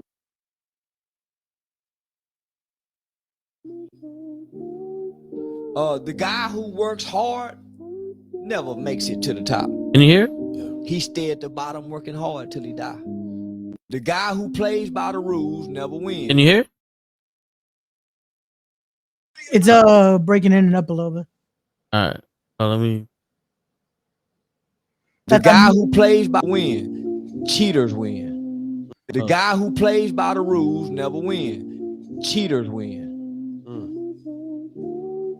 The guy who works hard never makes it to the top. He stay at the bottom working hard till he die. The guy who plays by You heard that one, right? Yeah, that was one that we were Yeah. that I told you we should talk about. Which the reason I said we should talk about is because I don't know if I could agree with that. Like I get the idea because it feels like that at times. And we've talked about it, that it feels like almost doing shit the right way. When is it finally our turn? Like we're talking about it now. Like we'll make the content. And sometimes it doesn't feel like it's going anywhere. Yeah. But at the same token, you then look at, that's why I kept saying we did it, because bro, fucking show 2 weeks ago.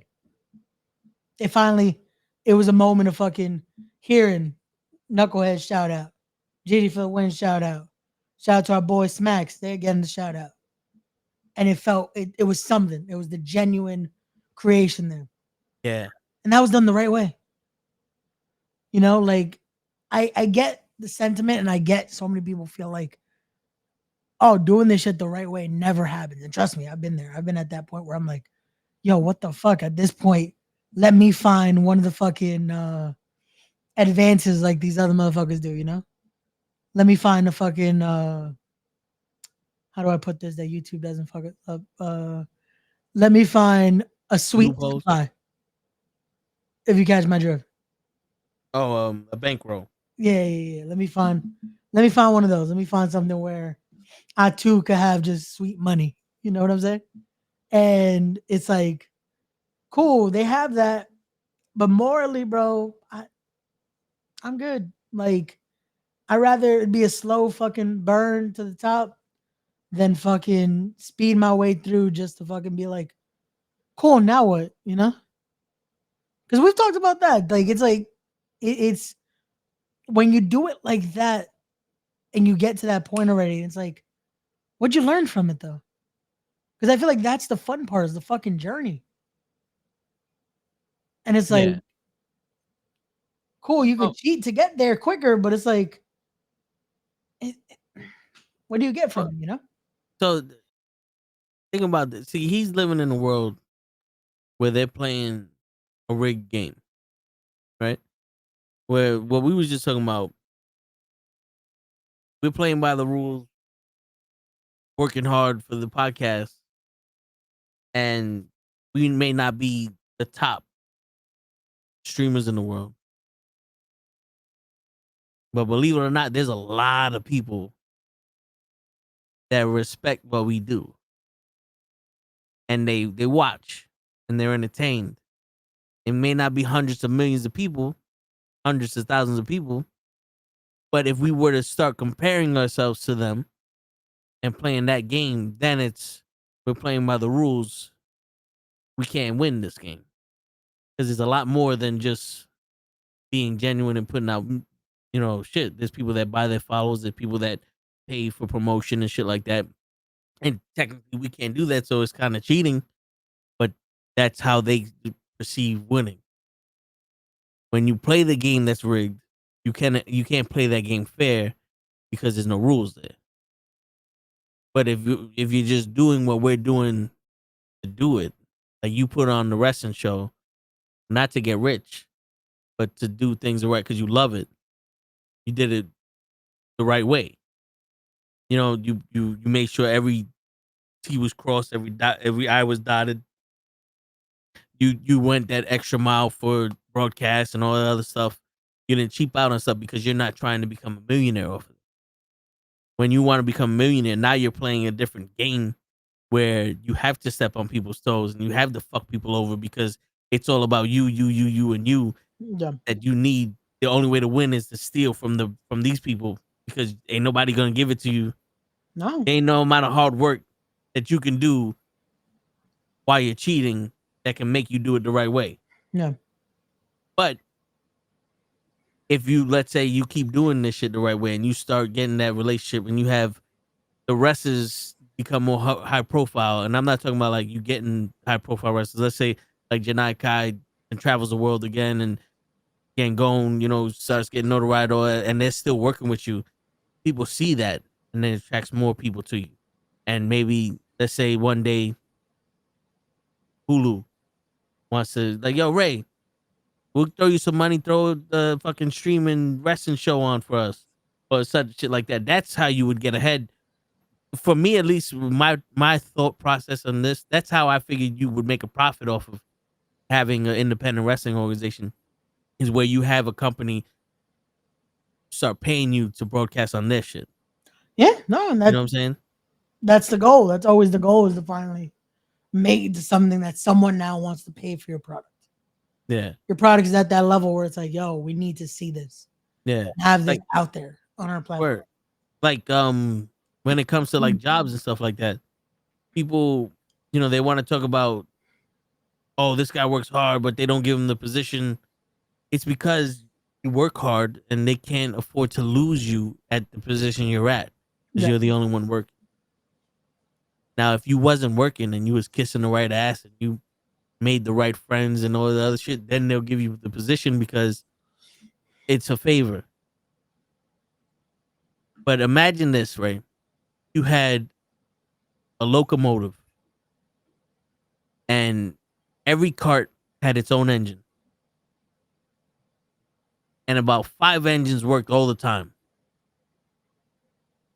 And you had 10 engines in total. Could you afford to get rid of any of those 5 engines that were actually working all the time? You wouldn't be able to. You wouldn't be able to move. Oh. But you'll be able to turn that cart that the engine don't work into something else. That cart could become a luxurious apartment or a fucking private suite for somebody. You know what I'm saying? To raise profits. Like, oh, this cart got renovated. It looks good. Yeah, but the thing is, those carts over there are doing all the work. This one just looks like it's more important. Yeah. You know what I'm saying? Now the pay don't reflect that, but that's what it is. But if you wanted to get ahead and all that, then you would have to quit your job, go to another job, and get hired at higher pay there, and then probably quit that job and then get it. And you had to. Now you can't do what you want to do. You got to play by their rules. That's the never-ending cycle. Yeah, because the game you're playing is I'm gonna work and do this to the best of my ability. But the game everybody wants you to play is how do you make the most money out of this shit. And some people aren't built for kissing ass. I'm not. Shit, I wasn't awarded the job that I was training for since January. And I'm like, all right, there's no hard feelings. Like, what you want me to do? And I explained it to my boss today. I blew up because she's like, yo, why is it so hot in here? I was like, because the AC is working perfect. Like, what? I said, yeah, when the guy came to fix the AC on Wednesday, he said it was working perfectly. It was comfortable in here. He didn't know what we was talking about.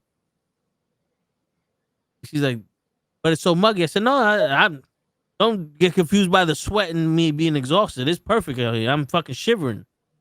He said, don't worry about the AC. What about the napkins that I put in? I put a request in to get the napkins refilled 3 weeks ago.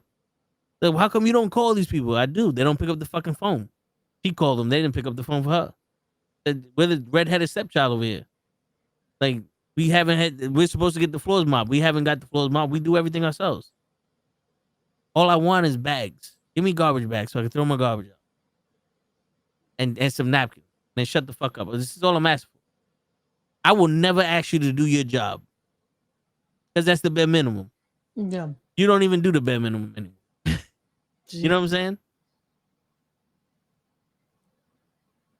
That's another thing, man. Fucking, my mom always told me if you're gonna flip burgers, you be the best burger flipper you ever been. There's ever was. You want to be a homeless man, you be the best homeless man you can ever be. No matter what you are, as long as you be the best version of it, right? These motherfuckers can't even take pride in their own work. The minute they walk, yo, dude, the minute this particular person walks in my fucking office, I want to turn around and be like, nah, we good. We don't need you no more. Because I know you're going to come up with an excuse. And I don't need an excuse. I don't need bullshit, bro. I know what you're going to say. Turn the fuck around. I'll say it to myself. Be all right. Matter of fact, who's your boss? I'll beg for him to give you a raise in another position. So you don't fucking come here no more. Yo, dude, I shit you not. I was on the fucking phone with motherfuckers from India. And everyone, there's only one person that actually, I don't even want to say he knew how to do his job, but he knew how to talk. Yeah. So he was like, yo, you know, we're going to try to get you through this and blah, blah, blah. And I was like, yo, I don't know. Out of nowhere, the shit started working. That was my brother's shit. Everyone else, it was reading from the book. Reading from the book of responses. I don't care what your problem is, but this is what I can do. Nothing, and I hope you have a nice day. And it's all motherfucking Middle Eastern motherfuckers. And it has nothing to do with race, but that's who the fuck is there. That's who's picking up the phone. So I want to, like, I seriously, I'm about to be on some live agent. And if I hear something like, yo, no disrespect to you, person, put me on the phone with someone that's at least 30, 40 miles away from the Middle East. Like I don't want the DNA inside of you to be associated with the Middle East. Put me on with somebody else. I'm tired of you motherfuckers just reading from the fucking book of the, oh, I'm sorry to hear that, but, you know, there's nothing we can do because, you know, the way that this is worked is this. I called for help. I didn't call for excuses. Like, I don't understand how you're telling me, oh, the package can't be rerouted. That's good. Because I'm not asking you to send it somewhere other than to me. Yeah. The package address had my house on it. I'm asking you to send it to my house. It's not reassigned. We're not changing the delivery location. I'm asking for the package. Where are you coming from with this shit? That's most of the reason why every time we get into an argument, not me and you, but like when I get into an argument over the show, Yeah. I always go back to listen to what the fuck I said. Yeah. What did I say? I don't put no, like, because I get tired of it. Like, yo, it's from everything. I get tired of, don't argue me what you want to hear. Talk to me what I said. Listen to what I said and tell me what the fuck I said, and then we can go on. Then we can argue. Yeah. Argue about what exactly I said. I said this shit was red, and we talking about something else now. No, go back to the red shit. But it's Hawaiian punch. Fuck what it actually is. Is it red? The flavor is red. It actually is a fruit juicy red. Yeah, right. I forgot that flavor. Just a red one. Hey, yo, I haven't had a Hawaiian punch in a minute. You know what's funny, Ray? What? I didn't like Hawaiian punch growing up. Really? Yeah. I didn't like a lot of shit growing up. Yeah. I didn't like orange juice. As much soda as I drink, that shit was too sweet for me. I hate lemonade. See what's crazy? Lemonade and orange juice I started liking as I got older. Yeah. I was not a fan of orange juice when I was younger.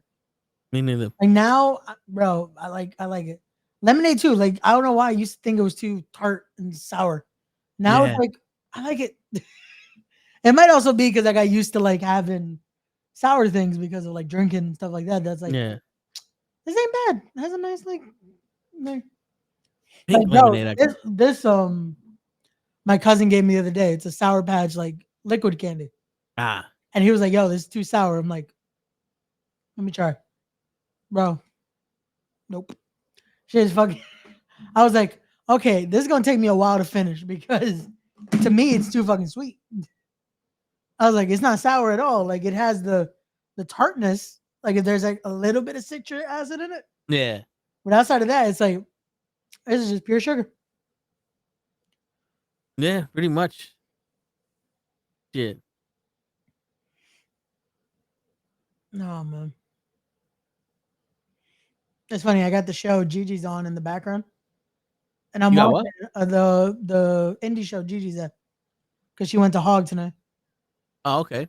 Yeah, I got it on the background, and I'm like, they they had a decent crowd. Like that place is fucking packed because they had Ricochet, they had Indy Hartwell, Priscilla Kelly all on the card. And Oh shit. Janai was there, right? Nah, she's at GCW.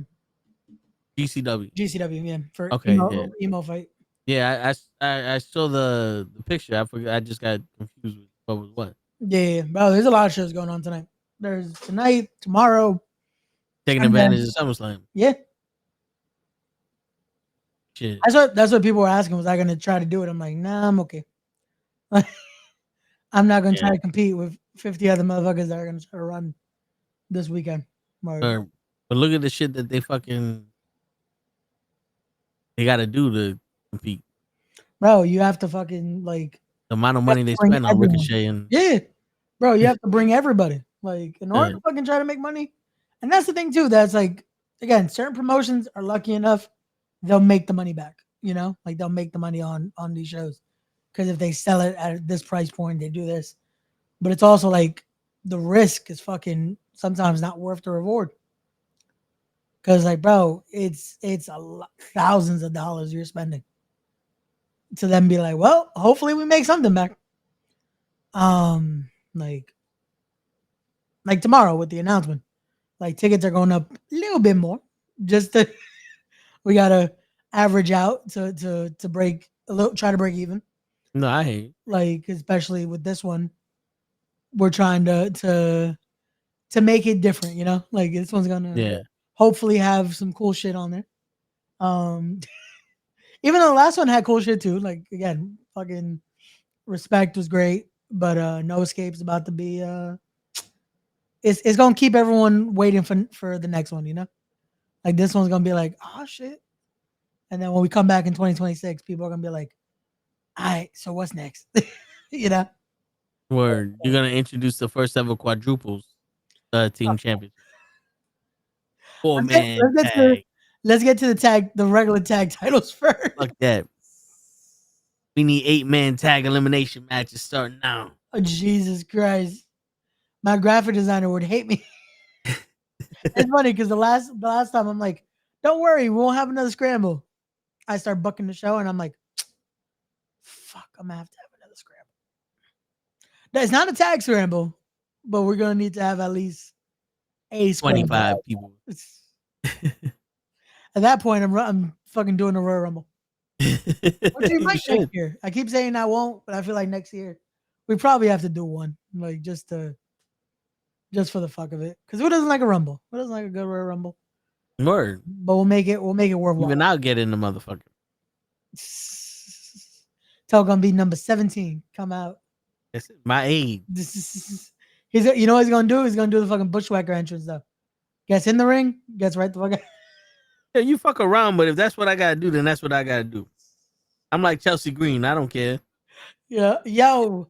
Did you see that's another thing I saw from fucking WWE Unreal? That they fucking had the idea. What if number 28 and 29 eliminate each other? That number 30 automatically wins. And what if we made it Chelsea Green? Imagine you're Chelsea Green watching this show back and hearing that there was a possibility they were about to do the coolest shit ever with you. And they just left it on the writing room floor. Because They don't have the balls to. Like, you know how crazy that sounds to be like, But it'd be even crazier if 28 and 29 like eliminate themselves as soon as 29 comes out. So you gotta wait a whole 90 seconds to see who the last person is. yo, Because then you'll be like, who the fuck is this last person? I want to talk to Chelsea Green. Oh, shit. You know what I'm saying? yo, imagine it be one of those where it's like 29 starts trying to get in, fucking goes for the clothesline. Oh shit, we both go over. Oh, well, ladies and gentlemen, the winner of their match, number 30, any day now. I realize when the fuck number 30 is gonna be.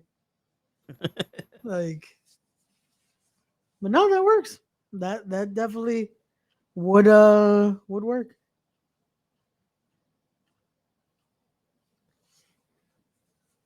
Oh, Shit. Shotzi Blackheart showed up again. The amount of money that is being spent because they got Bro. Priscilla Kelly, Shotzi, and Indy Hartwell all in the ring right now. 2K, 2K, 2K. That's a $6,000 spot right there, not including flights. That's crazy. So think about that.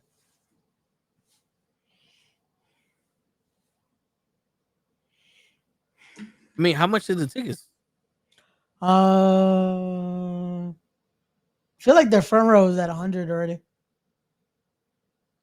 Anywhere from 100 to like 120. So I think GA. Yeah, you make that $6,000 back in the front row. Yeah. Yeah.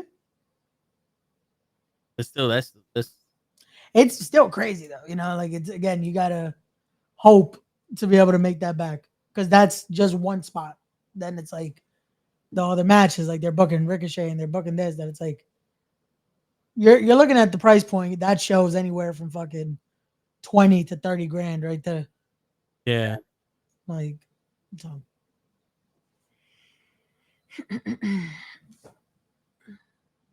Shit. Got I mean, if I had the money, right? Yeah. I wouldn't mind it. Because why not? You know what I'm saying? Yeah, but that's the thing too. It's like if you have like if you're comfortable and you have it, fuck it, you know. And that's the goal. I want to get to that point where it's like I don't have to worry about the after, you know? That's like, Yeah. well, fuck, if we don't make money back, I don't know if there's a next show, you know? Like that's always the goal is to fucking be at the point where it's like, well, cool. We'll see you on the next one. Word. And that was with this, like the first two. That's why I wanted to make sure we announce it day one, like the day of. Because I wanted people to know we had the second show planned out already. No matter what. Like win, lose, draw, whatever, there will be another show. And will by show 2 us be able to announce the third show? We'll see. We'll see. Because I know you sold out, Ray. You just didn't want to tell nobody. That's the reason why that's the real reason why you left. That's why. Yeah. He was like, they're gonna put me through a table. Mama! Mama! Meatloaf! And I'm gonna say that we went to the diner. You know damn well she made lasagna. Shit. He had lasagna waiting for your ass when you came home. I wish. I'm so proud of you, son. Yeah. Selling Yo, out the Mecca. I even told her earlier. I was like, "Yo, how you cried to Gigi, but still not tell me you were proud of me?" She was funny as hell. What's going on, Damien? Yo, what's going on, Damien? Hope everything's well, my guy. Shit. What did she say to that? Or she just looked at you like you crazy? Basically, just looked at me like I'm great. Nah, shit. They got Bully Ray coming out here versus your favorite, the guy I'm wrestling, Zilla Fatu, was apparently having issues with Rikishi. Yeah. Apparently, Rikishi decided to like talk shit about how Zilla looked at TNA. Yeah, because Mark fucked he the wore whole situation. the face paint for Jeff Hardy. Yeah, that Jeff painted his face for him at the pay per view. But then it sparked like a whole thing because fucking even his mom decided to talk about it. Like Zilla's mom got into it saying like, "Yo, if it wasn't for uh Umaga and all this, your sons wouldn't have been where they're at." Because it was Umaga that got them into coming to train and coming to do this and coming to do this. And I'm just like, See, it's shit like that make me go, all right, I don't need to know. I'm just like, yo, can y'all just settle this like in house? Probably. Yeah, like because it's like, yo, because again, it's one of those where it's real though, because no family's perfect, unfortunately. But it's like there's some shit that doesn't need to be said online, you know? We shouldn't hear these conversations and hear like shit that's gonna be regretted later. You yeah. know? Like, because No, like I said earlier, I'm no saint, and I've definitely said some shit to family. However, y'all never hear it because it happened indoors and happened where it needed to happen, you know. But for them to just publicly air this out, and they're doing this to be publicly aired out because they're doing it over fucking social media. Twitter and doing it over TikTok and doing it over that. That's like, Yeah, I always loved the whole nigga. You got my number if you got beef. You ain't got his number. What the fuck you doing on my social media and I gotta read this shit? You know what I'm saying? Like that's how I see it. It's like you real tough over social media. You responding to him. How you gonna say talk to me in private and then air it out. go publicly? Yeah. Like what? I always love that part when it's like, oh, you got my number. It's like, do you not have theirs? Like, Yeah, like you could also give them a call. yeah. But then again, I'm sitting there like, yo, but not for nothing though. I'm trying to find. Here you go. Nah, that wasn't it. I'm trying to find out what Rikishi actually said because I know he said something along the lines of like, your father's not here to protect you no more. You got to be your own man, type shit. Yeah. And I'm like uncle saying that to his nephew is kind of like warned, like not for nothing. What's wrong with that? And he said it on his podcast. Yeah. So that to me is like he's telling even the young wrestlers like, yo, don't be out here trying to be somebody else. You know, like you gotta be your own person. The father, like his father's not here to protect him. Your parents ain't gonna be here to protect you. You gotta be your own person. Why you out here fucking doing what you doing? I'm trying to see. I don't know where the fuck it was.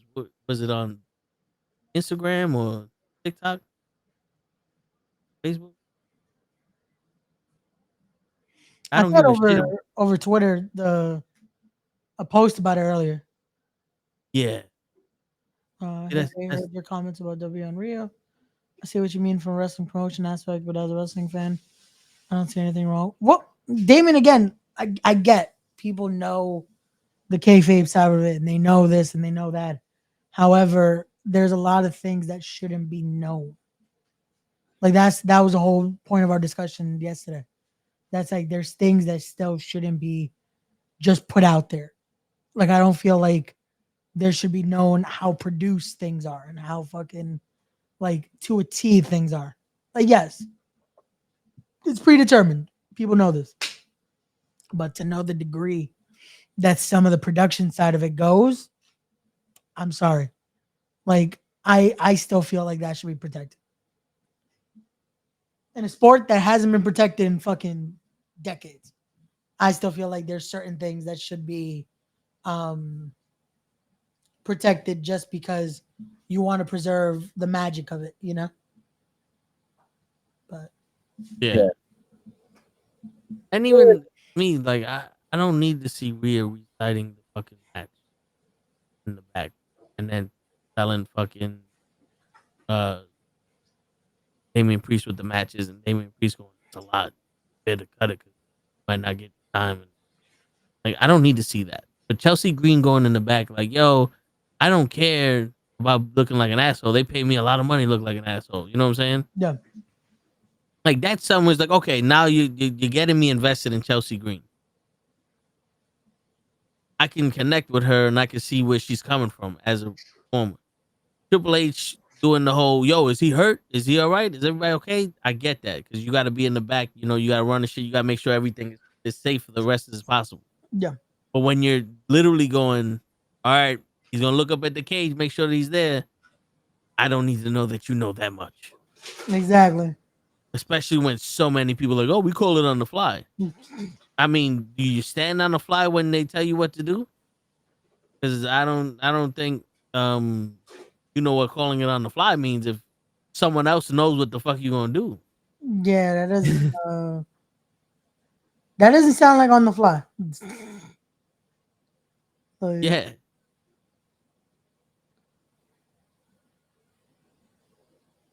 I'm still trying to.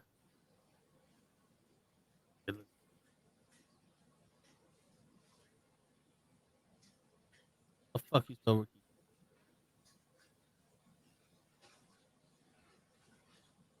Oh,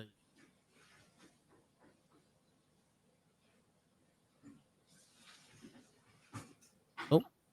How the fuck did I have something close?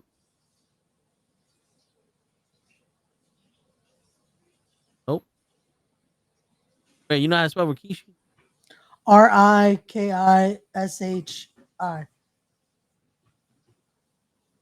I missed it by that much. I missed it by the I. Oh, okay. Which one? The last I. Let's see.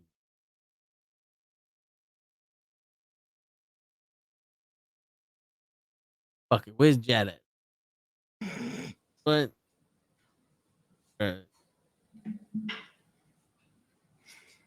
Yo, this match has been going for like 10 minutes and they're just standing around the ring. Yeah, well, that's what they pay for. All right, here you go. Rikishi publicly criticized Zilla Fatu's TNA debut, specifically his face paint, during an episode of his podcast Off the Top.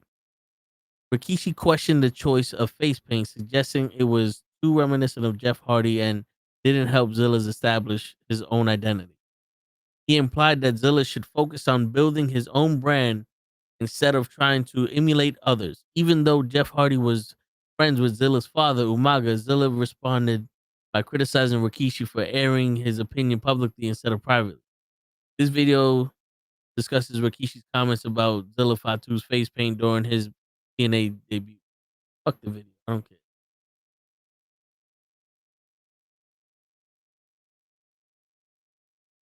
I mean, what's wrong with him saying? Well, first off, if we're gonna go, Ray, you still here? All right. If you gonna go back, look at this. That face paint look ugly.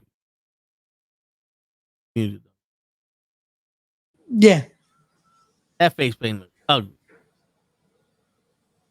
I don't know why you need. Like I can see what he's talking about now. For you to talk down on me and chase for clout, like what? Like I get Ishii. Like yo, dude. Yeah, but the thing is that I know what I don't want to defend Zilla, but it's also like, yo, Kishi just loves to pick apart his own family members just to have something to talk about on the podcast. Like, I mean, who else is he gonna talk about? Well, he goes. All right, here goes the quote. This is the quote I found. Right, all right, ready. all right. So, this is the whole story. I'm gonna tell you the quote. Zilla Fatu slams Rikishi for disrespecting him on his podcast. Rikishi mentioned on the podcast that he didn't understand why Zilla painted his face like Jeff Hardy mentioning the relationship between Umaga and Jeff. He goes, you know, I get it. Your past friend with Jeff Hardy, right? If Zilla had long hair, I would have thought it was Jeff Hardy out there. On the independent circuit, Zilla's been building his brand as Umaga's son. But that Slammiversary debut was probably his first real big TV broadcast moment. I really didn't understand why he painted his face. To me, that wasn't good marketing. It looked like he was trying to market Jeff Hardy. And let's be real, Jeff Hardy doesn't need any marketing. Jeff's an icon already. I get it, Zilla loves Jeff, and Jeff loves his pops, but Zilla's pops isn't here anymore, and I just feel like coming out as himself, as who we see him as, would have helped him more than trying to channel Jeff with the paint. What's wrong with that?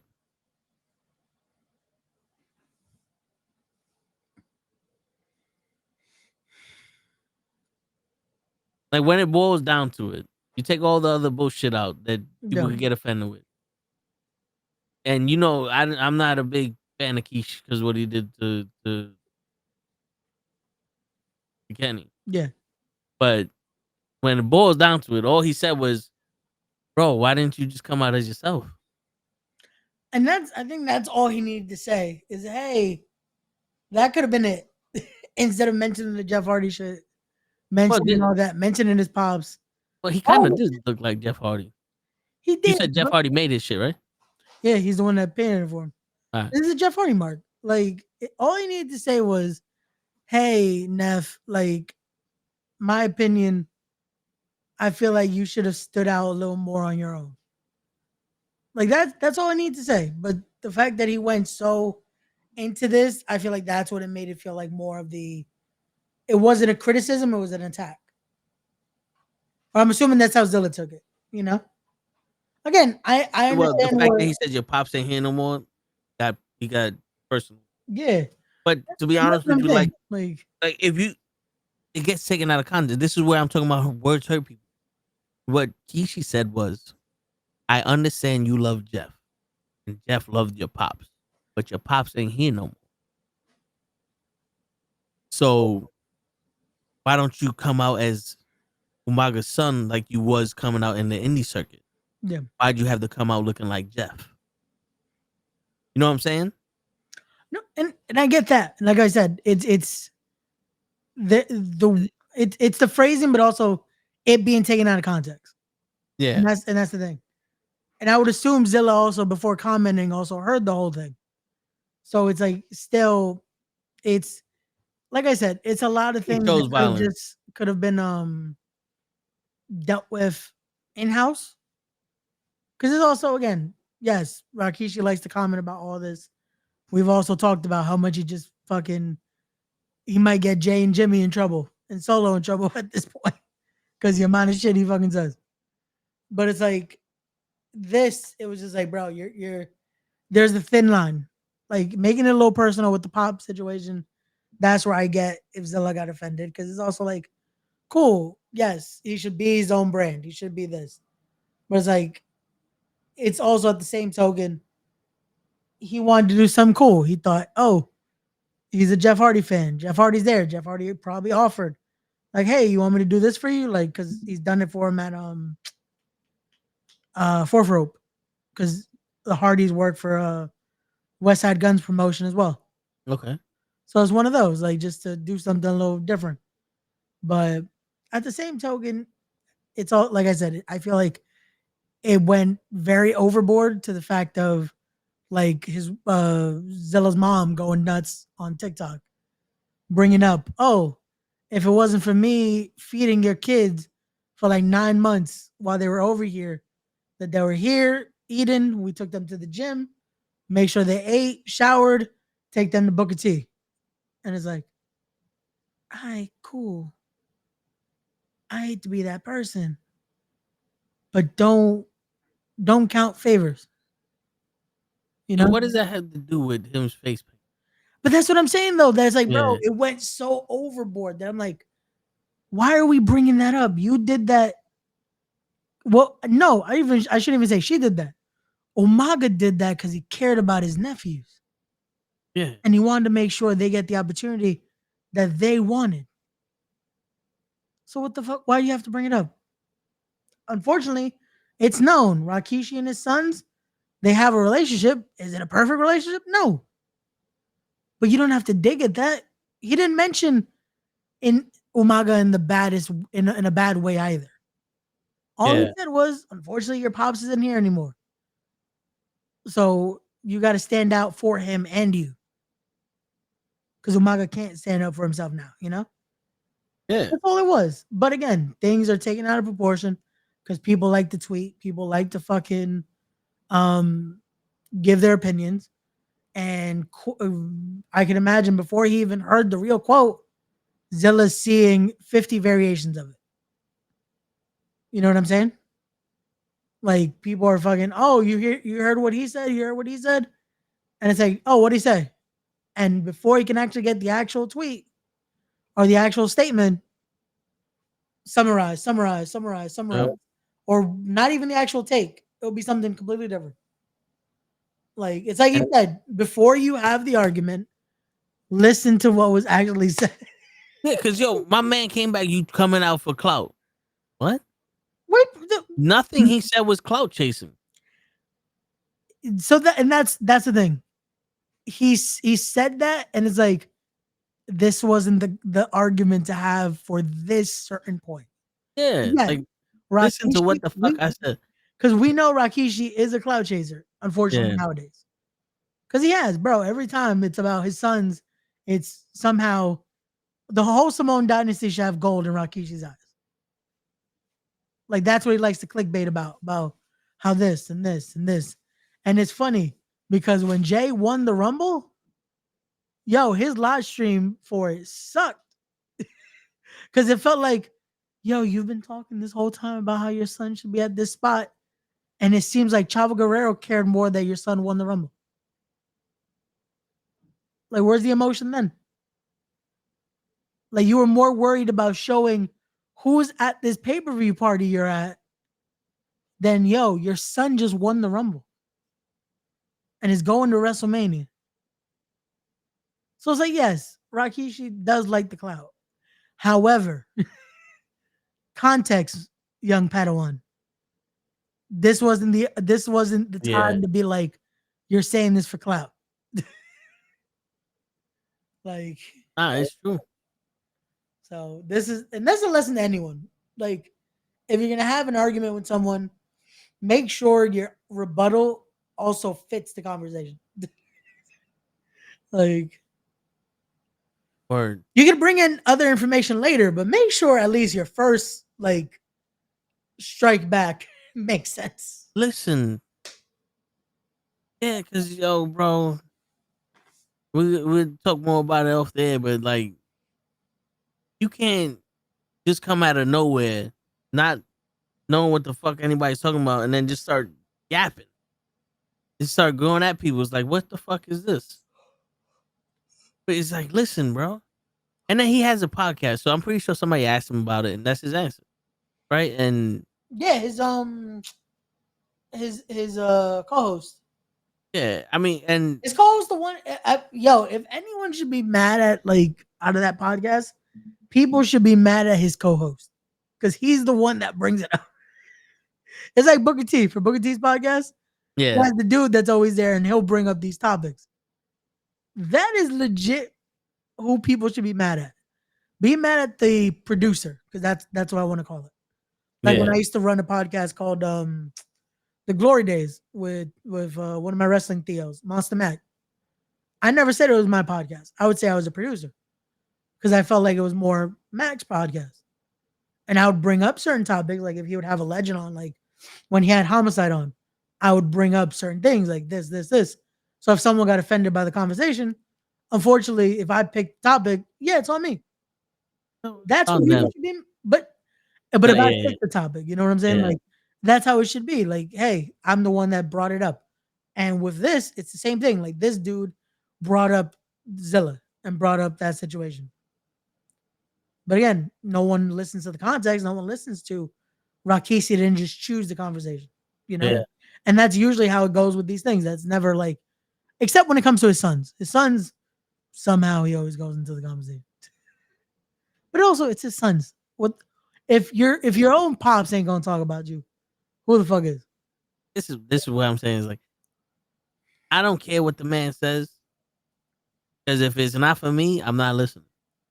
If you're gonna listen to him, then I guess you like the fact that he always brings up his son, or you agree what he's saying. That's cool. You know what I'm saying? But it's like I never understood. I'm mad at you, so I'm gonna come at you with social media.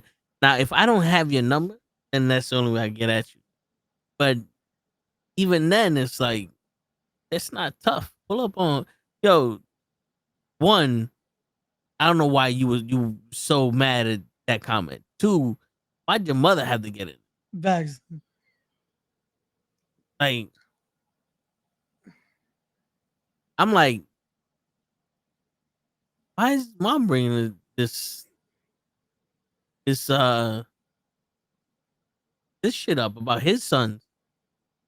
Like, not for nothing, you making it seem like Rikishi wasn't a father to his kids, and maybe not because That's how, he's a wrestler. yeah, But it's like, now that's a different story here. because that's how it made it seem. And then on the TikTok, it was way worse because it's just like, oh, you weren't there for your kids and y'all owe me money. And it's like, who's y'all? Like, what the fuck owes y'all money? Word, What the fuck? Umaga was doing well. But again, right? that's a whole, like I said, I'm not a fan of all that shit being put out there. Some things should remain in household, you know? Yeah. But So Damien got a question. I don't know if Damien's still here, but let's see. It was question: is it me or these rumors of Triple H being a racist is actually making sense? I mean, first they don't see color / gender bullshit. Then there's blacks and Hispanic wrestlers not getting pushed enough, and then there's the stupid comedian showing up on Raw and hosting the Mania roast, and now he shows up at the work for Trump. It's not a good look for him. But then again, Damien, he don't see optics.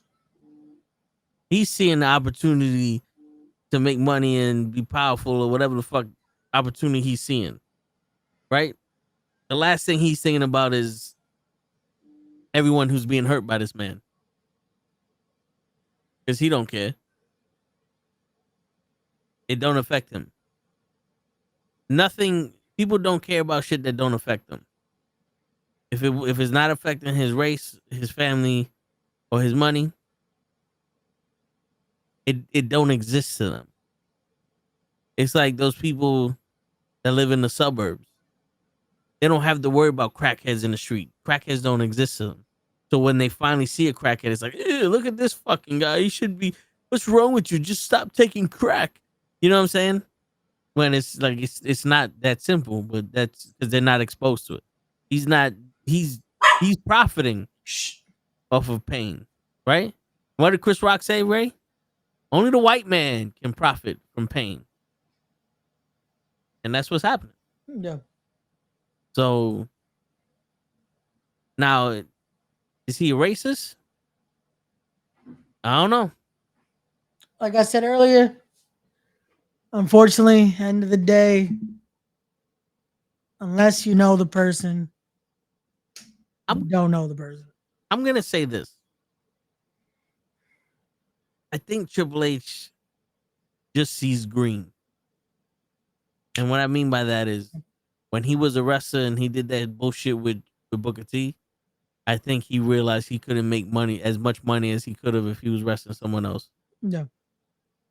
And then when he sees Jay and he's so popular, now I can make money off of you. Or this guy, I can make money off of you. Now, there was a post where they're like, yo, it's funny how Carmelo Hayes, Braun Breaker, and other people get called up at the same time, but Carmelo Hayes is the only one that doesn't have that push. And it's probably because I can't make money off of a black man that's living in the hood. Just think about it, Ray. How many of those characters made it big? One. Just so happened to be a white man from Boston. Think about it. I mean, yo, listen, not to shit on Cena, but Cena was the only one that worked for. Prime time it didn't work for. It didn't work for our truth. It didn't work for Carmelo Hayes. Like, look at Trick Williams. He got a whole cowboy hat and some stupid shit he's doing now. Hey, but it's TNA World Champion. Yeah, but you see what I'm saying? His whole gangster shit didn't Yeah, work for him. change He had to change. Yeah. He had to change where he's at. And I'm not saying that gangster and hip hop shit is just black culture, but we're the majority in that, and that's who we are. But let's face it, there's a stigma on that, and a lot of people outside of the urban areas, it was the urban area, that's what they call it. Yeah. Urban areas don't like that shit. Got So when you go to the fucking suburbs of the country and all those where the good folk live, we don't like all that gangster shit here. That's not Christian like. See, Braun Breaker, he's a kid, fucking played college football, big burly man, fast and athletic. Yeah, that's the kind of guy we like. Go out there, kick some ass. But then you see Carmelo Hayes, fucking athletic as a motherfucker. Look at this fucking guy from the hood over here, wants to be all gangster, wearing his chains and all that other stuff. We don't like him. And I don't even think it's because he's black. It's just because of what he represents. I think now we living in a world where class, location, and wealth separate us more than any other thing. Yeah. And that's how I lived mostly. It was like just separated because there were white kids in the school I went to. I went to South Bronx High School. South Bronx is one of the most dangerous places you could go. There's white kids there. And we ain't go, oh, you're white, get the fuck. Nah, you was one of us. Nigga, you here? You surviving? We. But it was because he was broke. That's why he went there. Gotcha. And they looking at him like he's a sellout. He want to be black. No. He can only afford to be black. As fucked up as that may sound, right? It's like, that's what it is. He can only afford to be black. He can't afford to be white like y'all niggas. Jesus. But race is the thing that we come down to. Now, is it bigotry? That's a different story. Being a bigot and being a racist is two different things. Yeah. Now that's the question. But like I said, I don't think he looks further than his face or his nose. You know, he's probably like, I can make a lot of money doing this shit, and I got a family, and he don't know about his heart issue, and that's why that's the focus. Is always how to make more money and how to make that dollar. Again, I get it's understandable. That's sometimes the mindset is to make the next dollar. You know, when it comes to the wrestling business. I mean, because think about it. This is what I was telling you. I think was I telling you or Leia or somebody? Is like, Hulk Hogan is a salesman. He went to those Klan rallies. I call them Klan rallies because it's Trump rallies. But we went to those Klan rallies because he knew Trump was the president or becoming president. He's the most popular person in the world. Like 80% of the country's watching this shit. I'm gonna go sell my beer. Yeah. You know what I'm saying? If Hogan didn't have no fucking beer to sell, he wouldn't have been there. Or he wouldn't have done all the shit that he was doing. Because you notice he had the Great American Beer shirt on everywhere he went. He's not stupid when it comes to selling shit. You know what I'm saying? It's like, y'all, who do y'all not like? Kamala Harris? Well, then we're going to fuck Kamala Harris up. And he probably is like, who the fuck is Kamala Harris? Facts. It's not for nothing. Ain't nobody know who the fuck Kamala Harris was until the Democrats said, oh, look, we got a black woman running for president. So who? Kamala Harris. Oh, shit. What she do? She black. All right, we like her. And then she opened her mouth. And he was like, I guess she didn't know 2012 was over. Okay. You know? I don't know, man. It's hard to say now. It's definitely a fucking race gap when it comes to TV. Definitely. And think about this shit, right? It's not just WWE. Because AEW, I would argue, the most famous champions or the most interesting champions AEW had was Samoa Joe and Swerve Strickland. Yeah. And Swerve Strickland was champion for a cup of coffee. And now Hangman Adam Page, Mr. Vanilla, champion again.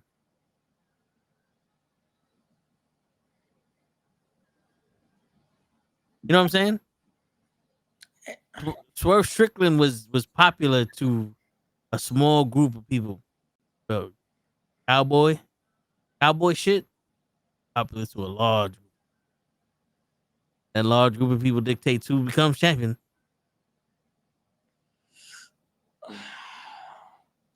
We love our truth, but people don't respect our truth at all.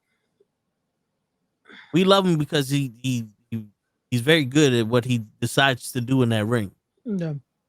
But what happened? We make him a joke, then we make him serious, and then we replace him with Priest. That's what happened. They made him a joke with the 24/7 shit, which he made work. And they kept him a joke with the John Cena fan shit. Yeah. And they try to make him serious with hating John Cena and attacking Aleister Black. And then now Aleister Black is wrestling Damien. Yeah, they did that tonight, and they had fucking Alistair take him out. Yeah. And it's weird because our truth is the vet there. Yeah. Our truth's been wrestling for what, 30 years? Close to like 30, 40 years? Yeah, give it to. Like shit, man. Oh, That's how you see him. Like, yo, the intro to the wrestling shit is Biggie. No, to the Raw, Biggie was disrespected as when he was champion. yeah. He wrestled Bobby Lashley. Biggie and Bobby Lashley should be a fucking amazing rivalry, but they didn't do it justice. And you can tell by the way that they treat. Like we said, Lyra doesn't have it. She's not connecting, but she's always there. But Dakota Kai, connected. She's gone. Yeah. But we explained that too. Like it's No, yeah, unfortunate, but the injury also like. but then Shayna Baszler, Yeah. she was dominant in the fucking Elimination Chamber. Nothing. She's gone now too. Yeah. Charlotte Flair is always on top. They literally say Charlotte Flair is one of the best wrestlers, man or woman. Me and DJ are sitting there like, I don't see that. Yeah. But that's what they push. That's what they want people to know. And some people just follow it blindly and they'll fucking agree with them. And it's like, okay,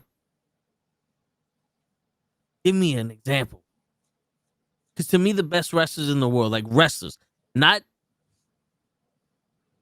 wrestlers as in terms of the ability to perform the task in the ring.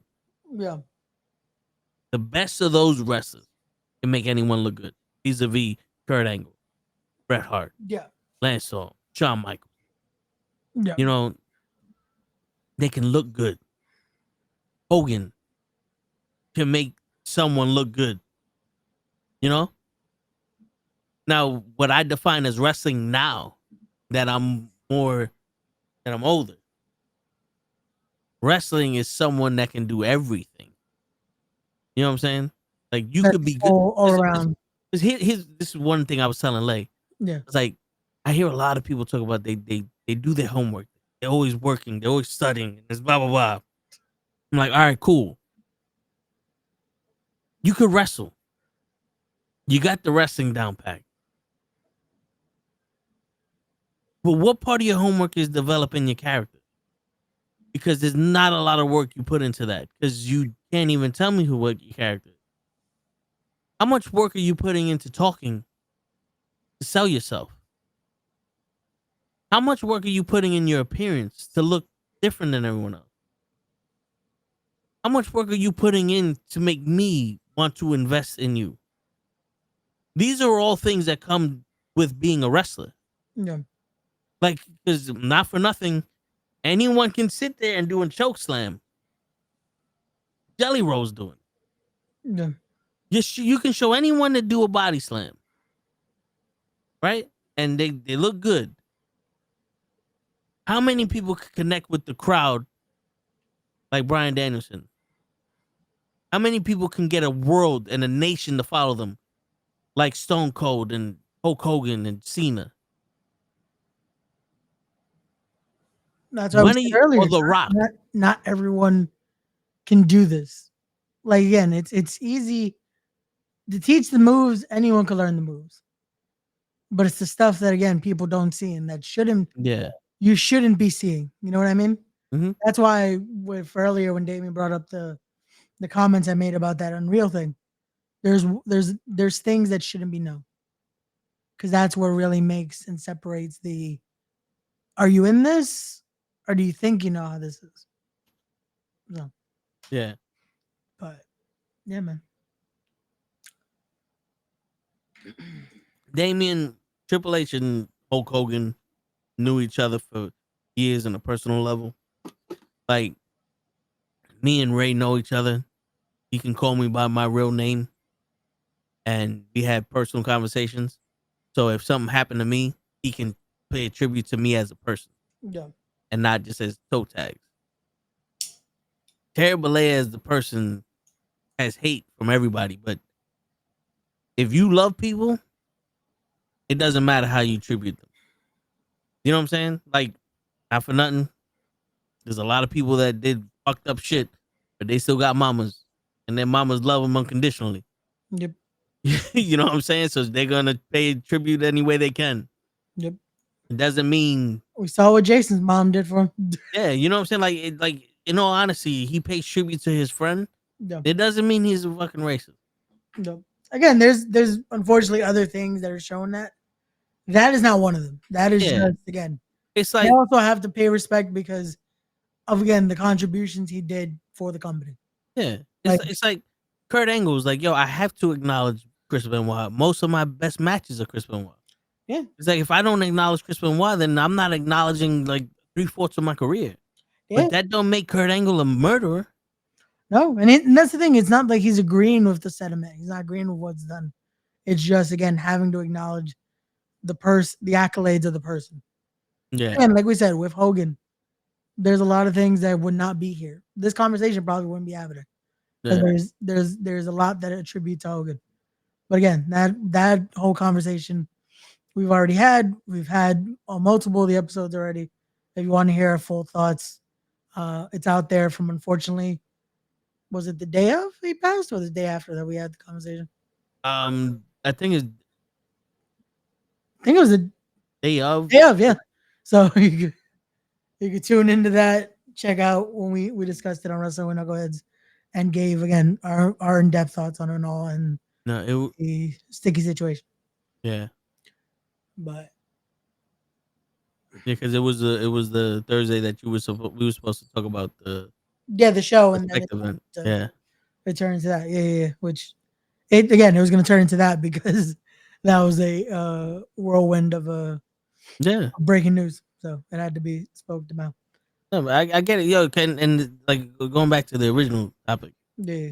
where it's like, you know, people say that, you know, I put a lot of work into this podcast, but there's still a lot of things that I haven't figured out how to get better, like with Yeah. promoting, you know, the show or getting further reach and stuff. Like I haven't figured out how to get better at that because I don't know how to get that work.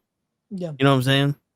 But when you're in a situation like this, if you want to act like you know something, then, you know, not for nothing, you better at least try everything. Yeah. You know, because you could sit there and make fun of people all you want, but there was a guy that tried to get over being a garbage man. There was a guy that tried to get over being a bum on Brooklyn, in the street in Brooklyn. You know, that guy walked around with a fucking parakeet on his arm. You could do something other than look tough. and be from the hood and always high. You know, like his the fucking truth of the matter is, if you want to stay where you at, keep doing what you're doing. Yeah, But don't piss down my leg and tell me it's raining. raining. No, and that's why I said it's like so many people want to take that, like we talked about earlier with the cheating shit. That's like sometimes it's like I said, that long road can be long, and it can be one that's like, yo, when the fuck is it gonna be my turn? Yeah, At the end of the day, also make sure you're still on some type of road. Don't complain and don't say, oh, I can't win if you're not even in the race, you know? yeah, Because that's what a lot of people do, and it sucks because it's like, I get it. Sometimes it feels like, oh, why even bother? But at the end of the day, if you're driven, if this is your goal, if you're hungry, if this is actually something you want to do, no matter what your goal is, try for it before you fucking just say, oh, it can't happen. Because, hey, anyone that knew me, anyone that knew the goals I had and anything like that, knew running the show was part of that. Because the original goal was to be in the ring. With everything and everything like that, that goal changed because of finding that there's other things you can do in this business. And the fact that last 2 weeks ago, we were able to make it happen. In a few more months, we do it again. yep. And it's one of those where, again, these guys heard me complain and heard the fucking headaches and heard a lot of shit. But at the same token, we still made it through. And I still But want you, to do that shit again. but you know what? I never heard him say when he was going through all this shit that he deserved anything. Yeah. Because a lot of people now think that just because they showed up, they deserve something. No. I could want to put on a show. I could have the money, but that don't mean that people are gonna actually sit here and come and participate in it. You know what I'm saying? Like, I could be like, oh shit, I could do that too, and assume that wrestlers would come wrestle for me. But I don't have that same pull, or I didn't put in that work that Ray did to get the trust for them to be in there and go to him and trust that he's gonna do right by me. You know what I'm saying? Because they go always be like, I don't know this nigga. Yeah. No, bro, and that's the thing again, and it's I never felt like I deserved anything from this, and it's why everything surprises me when it comes to we sold a ticket. There is a person watching the stream. There's people subscribing, like, and it's one of those where I keep getting yelled at now because I'm still not accepting I did anything, you know? Yeah. Because even you saying that, that's like, oh, I gained their trust. It's like, no, they showed up and did their craft that they have perfected to do. And I still say it's because of the team that was there, from the great production team we had from GoPro. That's like, bro, the fact that that stream looked the way it did is fucking wild. And then from Titan for having the pyro and the music and all that, that it's like everyone even said, like, yo, the fact that not one song was misplayed. Like, you know, you've seen shows like that that's like, oops, almost came out to the wrong song or something. Yeah. Didn't happen once. And it all felt like it clicked. Everything was where it needed to be. Yep. And it's like there isn't to me it's like I didn't do that. I just asked, would you be a part of this? Would you be a part of this? Made shit happen and boom. But it's like it doesn't, to me it's like it doesn't work if it isn't a team effort and it isn't them putting in the work, the team putting in the work, doing this and having the people there, you know? You know what that sounds like to me, Ray? But Leader. Because you put the team together and the team you're giving the team their flowers. But like I said, I started doing this podcast and we got this team. If I didn't have the put the podcast on, nobody would be here to talk. But it still makes y'all make the show. Yeah. You know what I'm saying? The show wouldn't be the same if y'all wasn't here either. You know what I'm saying? Like, I'm not forcing y'all niggas on here. I'm on here. Y'all choose to come on too. You know what I'm saying? Hey, So it's it's a fun like, time. It's a fun yeah, time. No, and I get but it. I get what you're saying. It's just, but it's also, you know, you put all that together, and that's no small feat. I hear that. And it's just, again, it's sometimes And especially, it's harder to see it, you know? That's yeah. But no, I hear you. But if you look now, I'm not saying to compare yourself to other people, yeah. but if you look at seasoned vets that not willing to do what you did, see the difference in quality, right? Yeah. That's where I'm saying those tiny victories, and don't let that tiny victory escape you, because you're gonna get, you know, you're not gonna see that little extra thing you did made the difference. You decided to, you know what, let me invest a little bit more here, and that's why it looked good. Let me do this here. Let me put my trust in this person there, and that's why everything went smooth. You know what I'm saying? It's a whole group of people that made the cake look good, but you made you got the kitchen for them. Yeah. They can't cook unless they got the kitchen. You put the kitchen in there. You just so happen to have gotten the right chefs. You know? That's also something too. It is. And again, it's like I said, and like we talked about, sometimes it's hard to see those little Yeah. victories, you know? Well, that's why I'm here, so I can show you. Okay. Hey, but again, tomorrow it's going to be another one of those victories because we get to enjoy some time, have some fun, make some Yeah. moments. And yeah, we ride at dawn. So Word. for everyone watching, I feel like I don't think Toe's gonna mind if I say we're gonna call this one a little early. Oh yeah. We gotta ride. We got a long day ahead of us tomorrow to have some fun with the team. So Word. we'll be back Monday, 7:30. Tune in to Raw Watch Along as it'll be post the insane SummerSlam weekend. We'll try to give a little bit of the breakdown of everything that happened, as well as talk about what will be happening on Raw, as Raw will be live from the Barclays Center in Brooklyn, New York. Next Tuesday, we are back with Knucklehead Comics. Next Wednesday, we are back with Knucklehead Sports.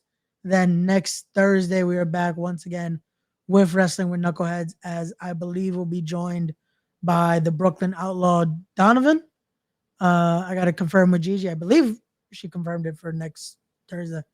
But and if that's the case, I also got to send you the updated promo pic because we got promo pics done at the show. So we got nice pics and all that fun stuff.